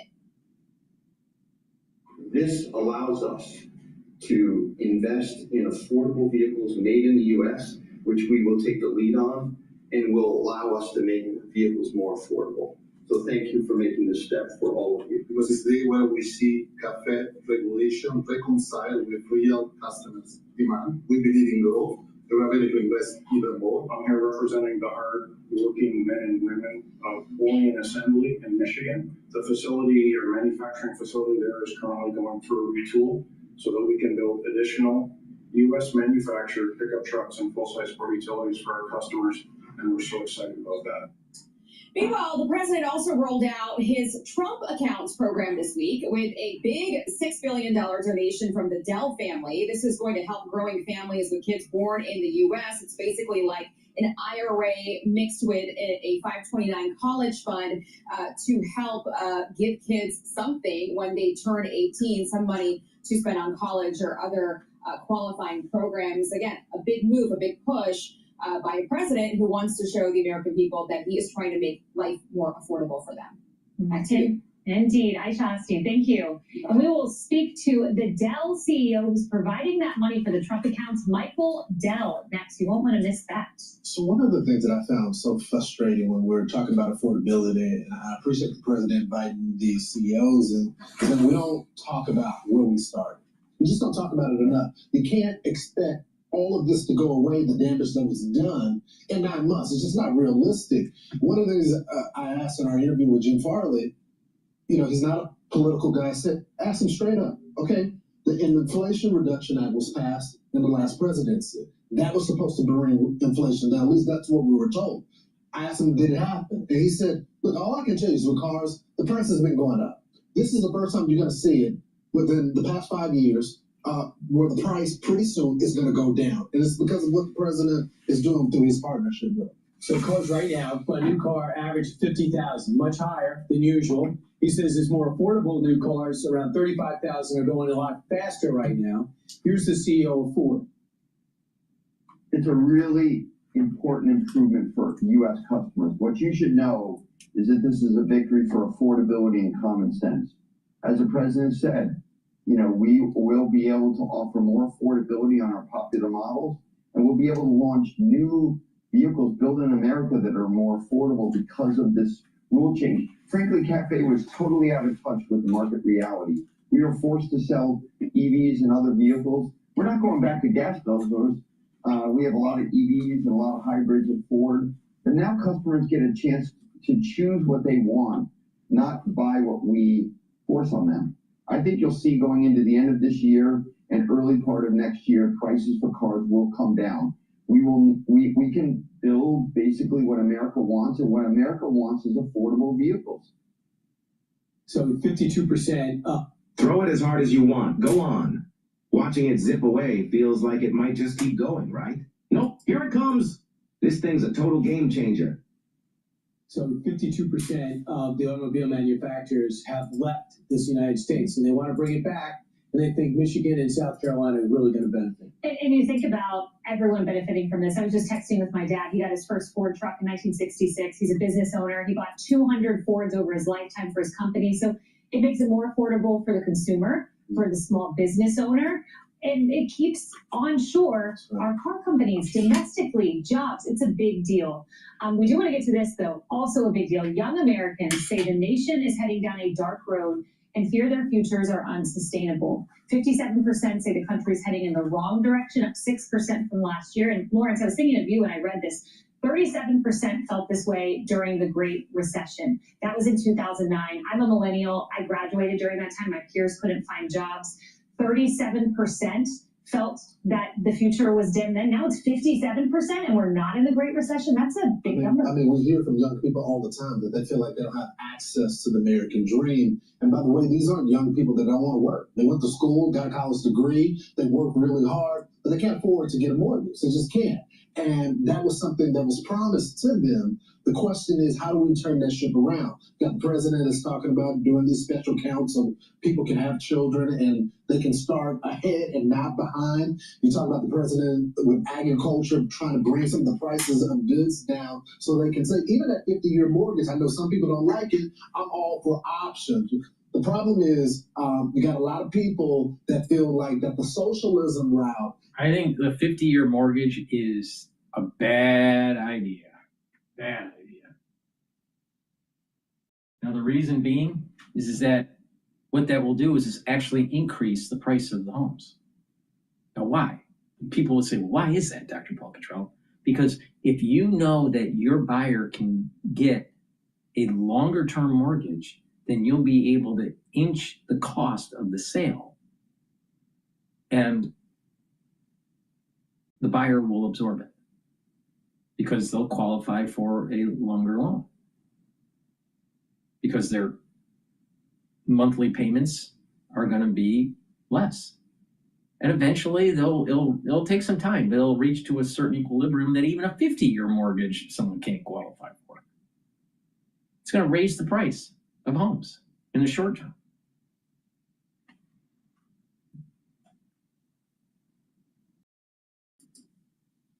$50-year mortgages are a bad Going to idea. be the solution to that. That's why it's important for Republicans, conservatives to offer an alternative, Brian, to that. No doubt. Just keep in mind, when TikTok is the #1 news service for that generation, and they keep hearing how bad America is every single day, it gets into your mind. Hopefully the facts in your wallet and the interest rates on your credit cards will start coming down and people will start feeling it. Well, Dell Technologies founder and CEO Michael Dell and his wife Susan announcing a massive $6.25 billion donation to fund Trump accounts for 25 million kids. This will give millions of dollars and millions of children, middle-class families a stake in American prosperity, a benefit from the rising stock market, and a better shot at the American dream. We are confident that others will join us because we all understand the incredible impact that a gift like this can have on the lives of young Americans. We believe that when children have a future that they can see is worth saving for, then that will help build hope and opportunity and prosperity for generations to come.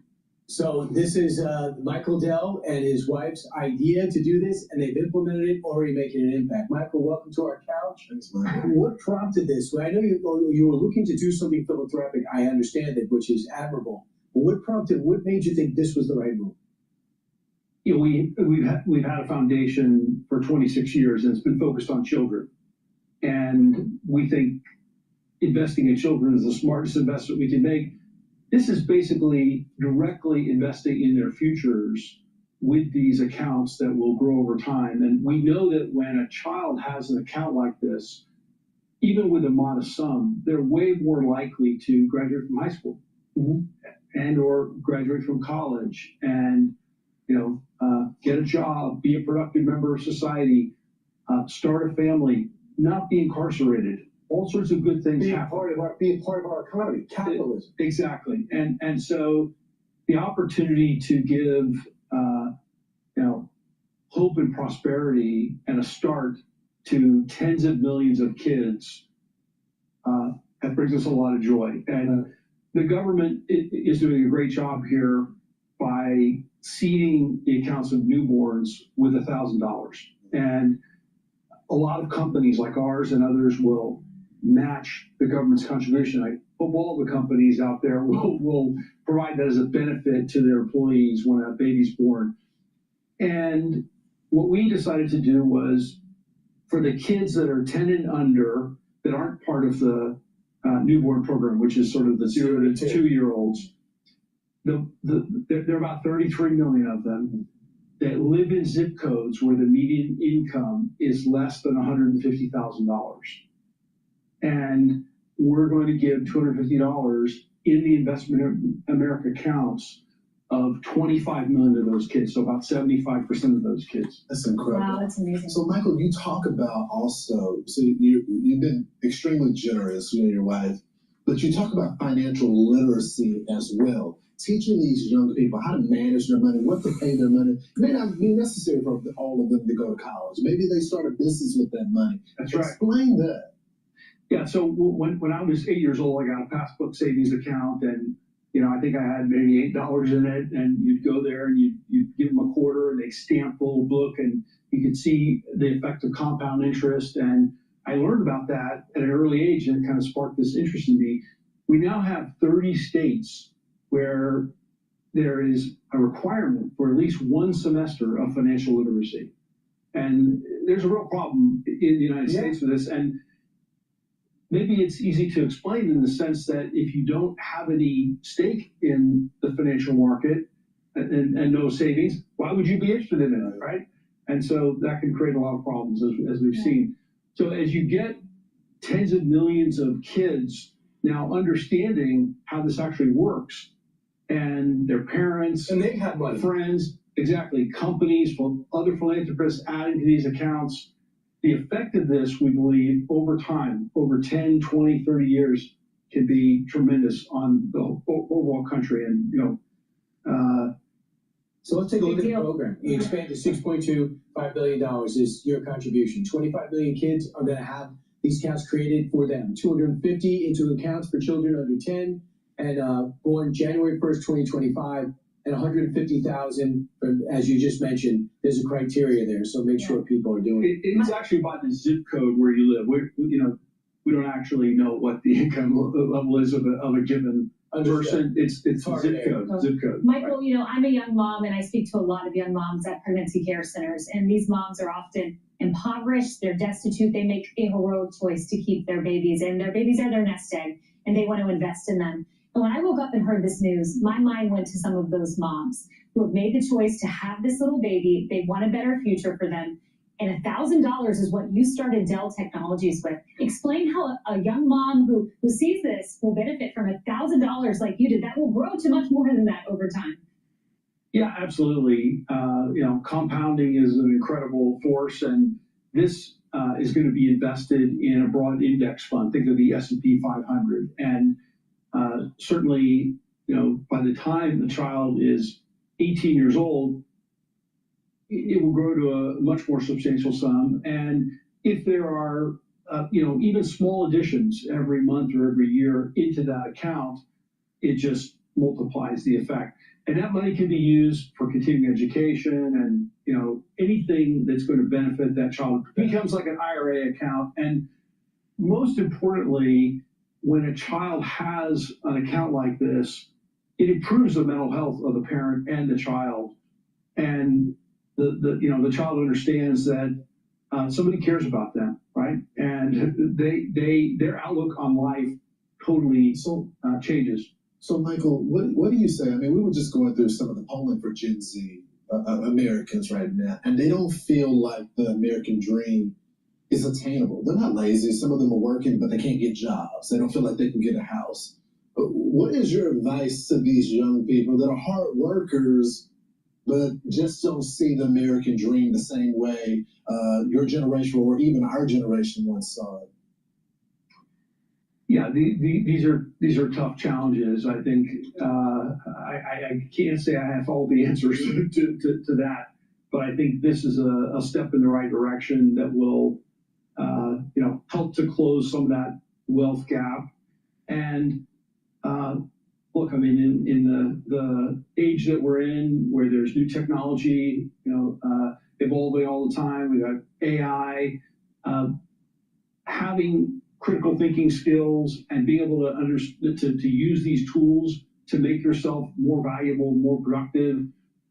I don't think there's going to be a lack of demand for that. And there are unemployed people in this country, but the unemployment rate, relatively speaking, is not all that high, by historical norms.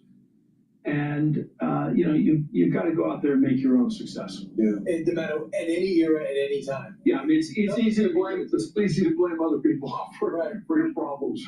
But again, you started in your dorm room. Steve Jobs started in the garage, dropped out of college. Bill Gates dropped out of college. There's Mark Zuckerberg in his dorm room said there is that feeling I can accomplish something. You got to try. You got to get in the game. I agree. Right. Yeah. And then when you get this gift, instead of giving people toys they're not going to use, say, hey, I'm giving you $100. I'm going to, your aunt, your great aunt, put it into the account, and that'll be the gift. And it'll be super easy to Venmo, the money into that account for that child to grow over time and be a meaningful part of their future. Amazing generosity. Thank you, Michael Dell. Yeah, I hope other people do the same as well. Even those young people, they reinvest after they're successful, just like you, Michael. We appreciate it. I'm Steve Ducey. I'm Brian Kilmeade. And I'm Ainsley Earhart. And click here to subscribe to the Fox News YouTube page to catch our hottest interview. All right, we're going to go to Bloomberg right here, talking about the boat strike. confidence in his general staff, or is he creating an environment where it's protect your butt? I mean, there's a lot of legal issues that these people are being exposed to that we're going to have to lawyer up on. And shave your beard, I guess, while we're at it. Rick Davis, great to have you, and Janae Wortel will be back together. Our panel in our second hour as we welcome our global television audience to the conversation. Please go to my store, the-studio-reykjavik.com, and get the Boomer Boost. Boomer Boost will help with your energy levels, speed up your metabolism, help with your cardiovascular health, your brain function, musculature. It is a very powerful supplement, and it will slow down the aging process. Now, by taking this on a regular basis, you are going to slow down the aging process. Your immune system will improve. Your endocrine system will improve. Your musculature will improve. Your cardiovascular system will improve. Your brain function will improve. You will notice that you have more energy, and it's a steady burn of energy throughout. You'll have a steady burn of energy throughout the whole day. All right, there's no crashes. You'll notice the benefits of this within 72 hours. You take this over a long period of time, you're going to get those compound effects where you're slowing down the aging process and you're getting healthier. It has a very comprehensive compound profile shown on the screen. You can read the label on my website. It's the-studio-reykjavik.com. Get the Boomer Boost. Take it every day. This is a month's supply. You can stack it with the Gladiator barley or the heirloom barley for added benefits. This will also help to control your blood glucose levels. In addition, this is part of my anti-aging protocol. The foundation of that protocol is the multivitamin and the probiotics. The first pillar, max 35 or cleanse to boost up your immune system. Second pillar, C60 to soak up free radicals. Third pillar, the turmeric, ashwagandha, and lignans to boost up your immune system and help with your cardiovascular system. And Boomer Boost to rev up your metabolism is the fourth pillar. It's a great way to slow down the aging process and get healthy. It works. Spend the money, invest in your body, apply this holistic approach, proper diet, exercise, proper supplementation, proper sleep, learning new things, and you will notice that you're slowing down the aging process. Please go to my store and get the Boomer Boost. These are the supplements that I've been mentioning throughout this broadcast. I take every day. Slow down that aging process and you will be healthier. And when you get into your geriatric years, you're going to have more vitality. Please go to my store and get the Boomer Boost. Make sure you use discount 5. You get $5 off. If you spend $100 or more, you get a free gift until supplies last. All right, we're going to listen into Bloomberg once they get back from their break.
Live from Washington, D.C., this is Balance of Power with Joe Matthew.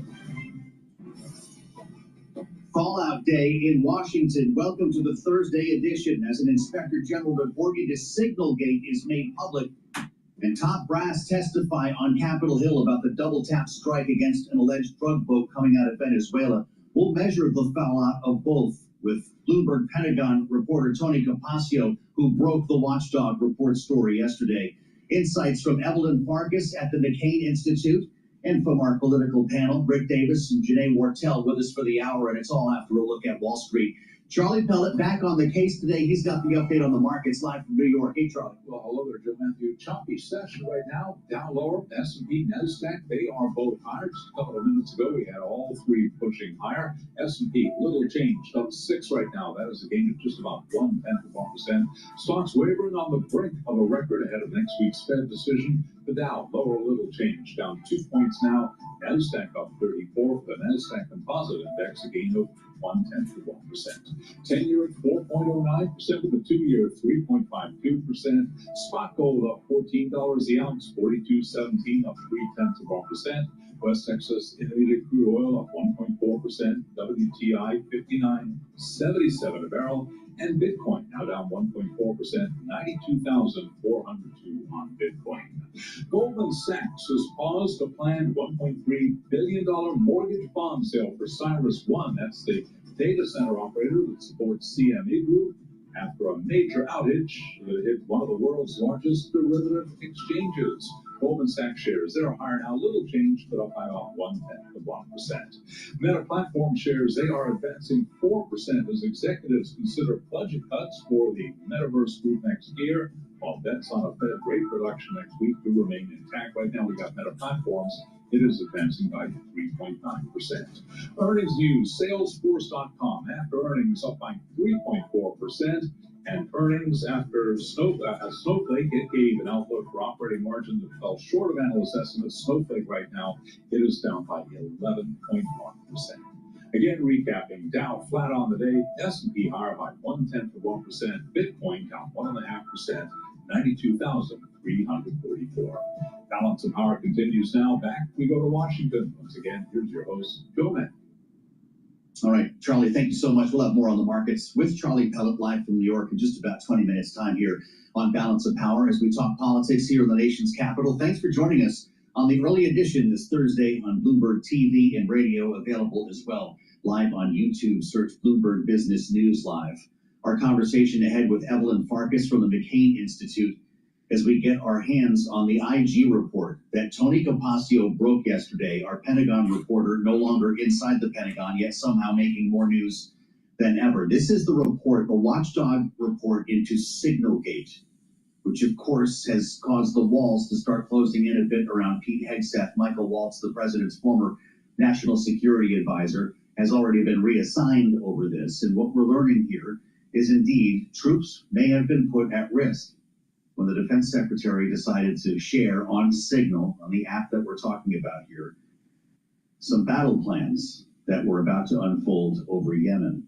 We're joined now by the aforementioned Tony Capaccio, Bloomberg Pentagon national security reporter, who has his hands on the report. This is what, 80-something pages long? 84 pages, yeah. Now, you saw portions of this yesterday. Are we learning more today? We didn't see portions of this. We were someone who referred, yeah, someone who saw it gave us and other media. So I don't want to overplay that. Absolutely. But you're looking at these documents now. How much more of a complete picture do we have? It's somewhat more complete and somewhat more distressing. So it's 84 pages, but not every page is laced with gold. For the viewers here, they want to look at page 25, page 14, basically. Those are the kind of the meat. On page 25, it says the Secretary's communication of non-public DoD information created additional risks to U.S. forces and missions. And the killer quote is in that page. But bottom line is, this showed that the Secretary of War or Defense, whatever you want to call it, was cavalier in his use of this information. This is clearly classified, battle of war, a time on target of F-18s hitting XYZ timeframes. And he sent this stuff out in Signal 2 to 4 hours before the operations began. That was new to me. It's just a very cavalier notion. And then in his very cocky letter to the IG, basically sticking it, thumbing his nose, saying that no classified information was sent. Right. March 25th, he said the same thing. I didn't text war plans to the media. Well, this report shows that he was not telling the truth. But it also indicated he had the authority to declassify. Yeah, he had the authority How to do we declassify. rationalize these two findings? The IG thought they were silent on the issue whether he should have declassified or could declassify. But, excuse me, acknowledged that he was a declassifying authority, but they didn't get into that issue. It was more what he did send out potentially could have caused risk for pilots. The Houthis don't have great electronic warfare capabilities to divine into signal gate, but the possibility was there, and it's clearly they put his actions potentially put U.S. airmen at risk. Well, of course, the reason why we know about this is because a journalist was inadvertently added by Michael Waltz, the former national security advisor. To what extent, then, is Pete Hegseth implicated? Because the chain was already there, right? And there were two different chains. We should be clear about this. One had cabinet officials, the other he had friends and family on. Yeah, the second one they barely discussed, and it was like a blink of an eye. That just wasn't a highlight of the report. Was that an existing thread before these battle plans were put forth? What, the first or second? The one that had the reporter on it, the one that had the Atlantic. My impression was no. He set that up after he had the info. And in fact, the report makes the case that he actually had access to a secure facility. They call it a skiff. Yes. He had access to the facility to send the same material out. But yeah, the point here is that he denied it was classified information. The IG was pretty clear that it was classified information, and that putting it out there created additional risks to U.S. forces and missions. I mean, I'll say as a point of fact, not could have. Are as you a point reading of that? fact, yeah. And let me read. Even though these events did not ultimately occur, the Secretary's actions created a risk to operational security that could have resulted in failed U.S. mission objectives and potential harm to U.S. pilots. I'm reading directly from the IG report. Yeah, it's on page 25. So I'll read directly from the statement from Senator Roger Wicker, chairman of the Senate Armed Services Committee. Quote, "It is clear from the reports that the Secretary acted within his authority to communicate the information in question to other cabinet level officials." He then goes on to write, "It's clear our senior leaders need more tools available to them to communicate classified information." So nothing to see here. That was a gentlemanly bop and weave. Okay. You know, But that would be the man to do something about it. yeah, his statement effectively, in my eyes, pretty much deflates this whole issue. I mean, but you know, So Signalgate becomes Deflategate. That was for producer James. there was also football. Well, scandal that's called correct. Deflate. I remember that well. That's what I'm saying. Patriots, Yes, whatever I they call it. unfortunately was there for that. But the point here is that, you know, while he had the authority to do it, there's a judgment call here. Whether they do it on signaling, it's a judgment issue. Correct. Whether it is legal, whether it is right, are two different questions. Right. Now, let me ask you about the Question other is brick in the wall here, because, you know, we're talking about a potentially difficult day for Pete Hegseth. You've also got top brass, the chairman of the Joint Chiefs and the admiral who ordered the double tap strike on the boat coming out of Venezuela, testifying today on Capitol Hill. There are questions today, and we'll talk to Evelyn Farkas about this. At what point do these stories combine to create a weight that the SecDef cannot handle? You know, I don't think it's, Politically speaking. yeah, I don't think the weight is going to be that big based on this report. How about what's happening on the Hill today? It depends on whether the Republicans come out and show some outrage. It can't be all Democrats predictably saying the guy should go.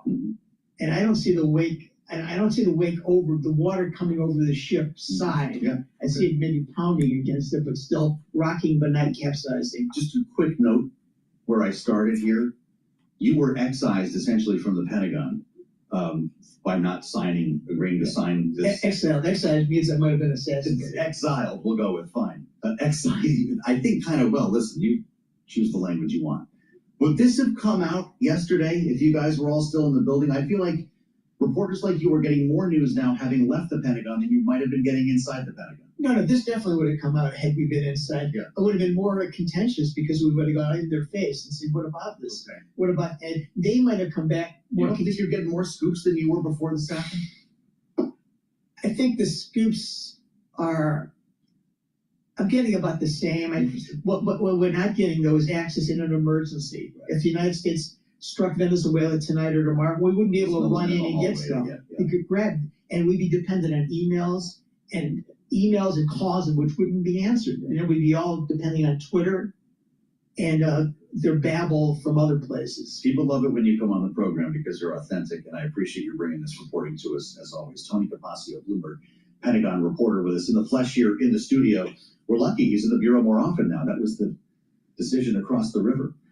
As we add the voice of Evelyn Farkas, With more today on the testimony and the idea of the legality surrounding this second strike on the same boat with survivors in the water. There's been some illuminating reporting by the New York Times into this, conditions that had been set before this scenario by the Secretary of Defense on how to handle survivors and whether in fact they continued to present a threat. President Trump talked about this just yesterday. As a matter of fact, he was in the Oval Office when it came up. Listen to what he said. We know every route, we know every house, we know where they manufacture this crap, we know where they put it all together, and I think you're going to see it very soon on land also. So to be clear, you support the decision to kill survivors after the... No, I support the decision to knock out the boats, and whoever is piloting those boats, most of them are gone, but whoever are piloting those boats, they're guilty of trying to kill people in our country. Evelyn Farkas is executive director at the McCain Institute at Arizona State University and has been in the building. She's former Deputy Assistant Secretary of Defense for Russia, Ukraine, Eurasia. Evelyn, it's great to see you back on Bloomberg TV and radio.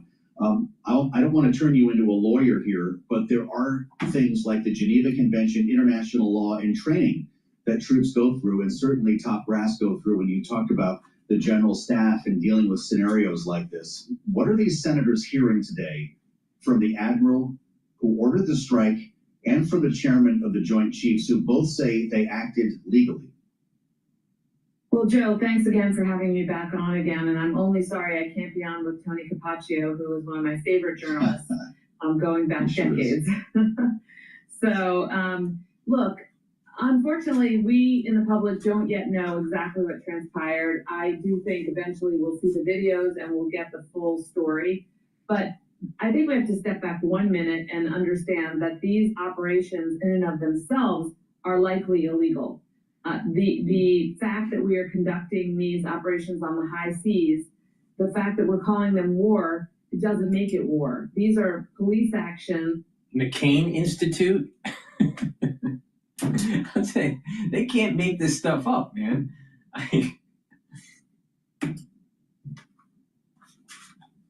That are resulting in the killing of people we don't even know, targets, who we have been told are drug smugglers, working for kind of a drug terrorist organization. So this is all new legal waters, to use a pun intended, that we are being asked to explore. And I would like to hear from lawyers, frankly. I don't want to hear just from the admiral. I want to hear from seasoned, judge advocate generals, people who understand the military law. And certainly when it comes to the issue of people who are survivors, who are not piloting the boats, Joe, who are in the water clinging to them for their lives, those people are survivors and they should be given safe passage. So we know that if those were Americans in a war context or in a police context, that we would expect the same from any other actor who comes across them.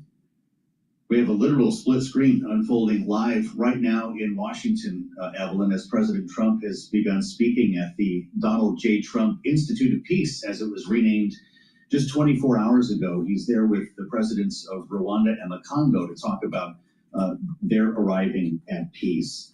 If you're with us on Bloomberg Radio, the backdrop behind the president has big lettering that reads, "Delivering Peace." So with that in mind, Evelyn, reporting by the New York Times today shows that Pete Hegseth approved contingency plans for this very scenario. The military would in fact attempt to rescue survivors if they appeared to be helpless, shipwrecked, or out of what they considered the fight. But it would try to kill them again if they took what the U.S. deemed to be a hostile action, like communicating with suspected cartel members. After the smoke cleared from the September strike, there were two, as you mentioned, survivors clinging to wreckage. One of them radioed for help. Is radioing for help a hostile act? No, we know that from our own service members who explain to us that they have survival kits, and the survival kits include radios to call for help. That is not an act of war. That is an act of survival, if you will. That is a civilian act, if nothing else. So those individuals cannot be killed for radioing for help. It's really interesting because Admiral Bradley and his legal advisor, according to the Times, concluded that they were attempting to continue their drug run. And they're telling senators today that made the already damaged vessel a legitimate target, Evelyn. What do senators say in response? Yeah, I mean, I would doubt that that will hold up in any kind of court of law. And frankly, I do think that these individuals will be court-martialed at some point or brought before a military court of justice. If not now, then at the end of President Trump's term or some other point in time when Congress can step in more assertively. The reality is we need to make sure that we abide by international law, the United States that is, because we have service members who are working all over the world every day during peace and obviously during war. And we want them to also be given fair treatment and given the protection that the Geneva Conventions gives them. You believe Admiral Bradley will be court-martialed or others, Evelyn? No. Well, I don't know. Obviously, No. we have to look and see what how the investigation unfolds. But it does appear, I guess I shouldn't go so far forward, lean so far forward to say that he definitely will be. But there must be more investigation. Let's just leave it at that. And then someone might have to be held accountable. But there's also an overriding question, as I mentioned, Joe, about the. He's not going to get court-martialed, and even if there was an issue, the president is going to pardon him. This is going to be a nothing burger. And narco-terrorists are dead. It's a good thing. Under international law of these operations. Deeming them war does not make them war. To begin with, reporting in the Wall Street Journal about a different admiral, Alvin Halsey, who was the head of Southcom, and until now we believe that he had stepped down from his position in some sort of protest over these operations. Evelyn, the Journal is reporting that he was forced out by Pete Hegseth after voicing initial concerns about the legality of these operations. Based on your time in the Pentagon, how unusual is it to see a commander fired from his post or taken off of that post during an ongoing military operation? Well, it's incredibly rare, Joe. And I will note that when I worked on the Senate Armed Services Committee, I had oversight for the Southern Command as well as the Special Operations Command. So you do not remove your leading commander unless there's real cause. And in this case, the only thing he did was question the legal assessment, it sounds like. I mean, I don't also know the full details on this. And to fire someone for questioning, which really should be the commander's job. I mean, he should be questioning everything to make sure that he's protecting the men and women in uniform who are working and conducting operations under his orders. As an admiral, can Alvin Halsey speak out about this? Or just in our remaining 30 seconds, Evelyn, will he need to be compelled by Congress to speak publicly? He likely will. Well, that's a good question. He can speak out as a civilian, certainly. And the only thing that he can't talk about are classified items publicly. But of course, he can speak to the relevant committees in a classified session about all of this. A lot of it is just speculation. These clowns don't know what really is going on. Please go to my store, the-studio-reykjavik.com. Get the lignans. This will bring down inflammation and soak up free radicals. It'll help with your immune system and endocrine system. Take the turmeric to bring down inflammation and soak up free radicals. That will help your immune system, your cardiovascular system. And ashwagandha root controls cortisol levels and your blood glucose levels. By doing that, that's going to help with your cardiovascular health and help with your immune system. Stack these together to get the max benefit. The turmeric, the lignans, the ashwagandha, boost up that immune system. And when you do that, you're slowing down the aging process. Super important. Use discount 5, you get $5 off any order. You spend $100 or more, you get a free gift until supplies last. That's the end of my broadcast. Thank you for joining. I greatly appreciate it. Please take my advice. Go to my store, the-studio-reykjavik.com, and get healthy. All right? It's in your power. If everybody did this, our healthcare costs would radically go down. Thank you for listening and have a nice day.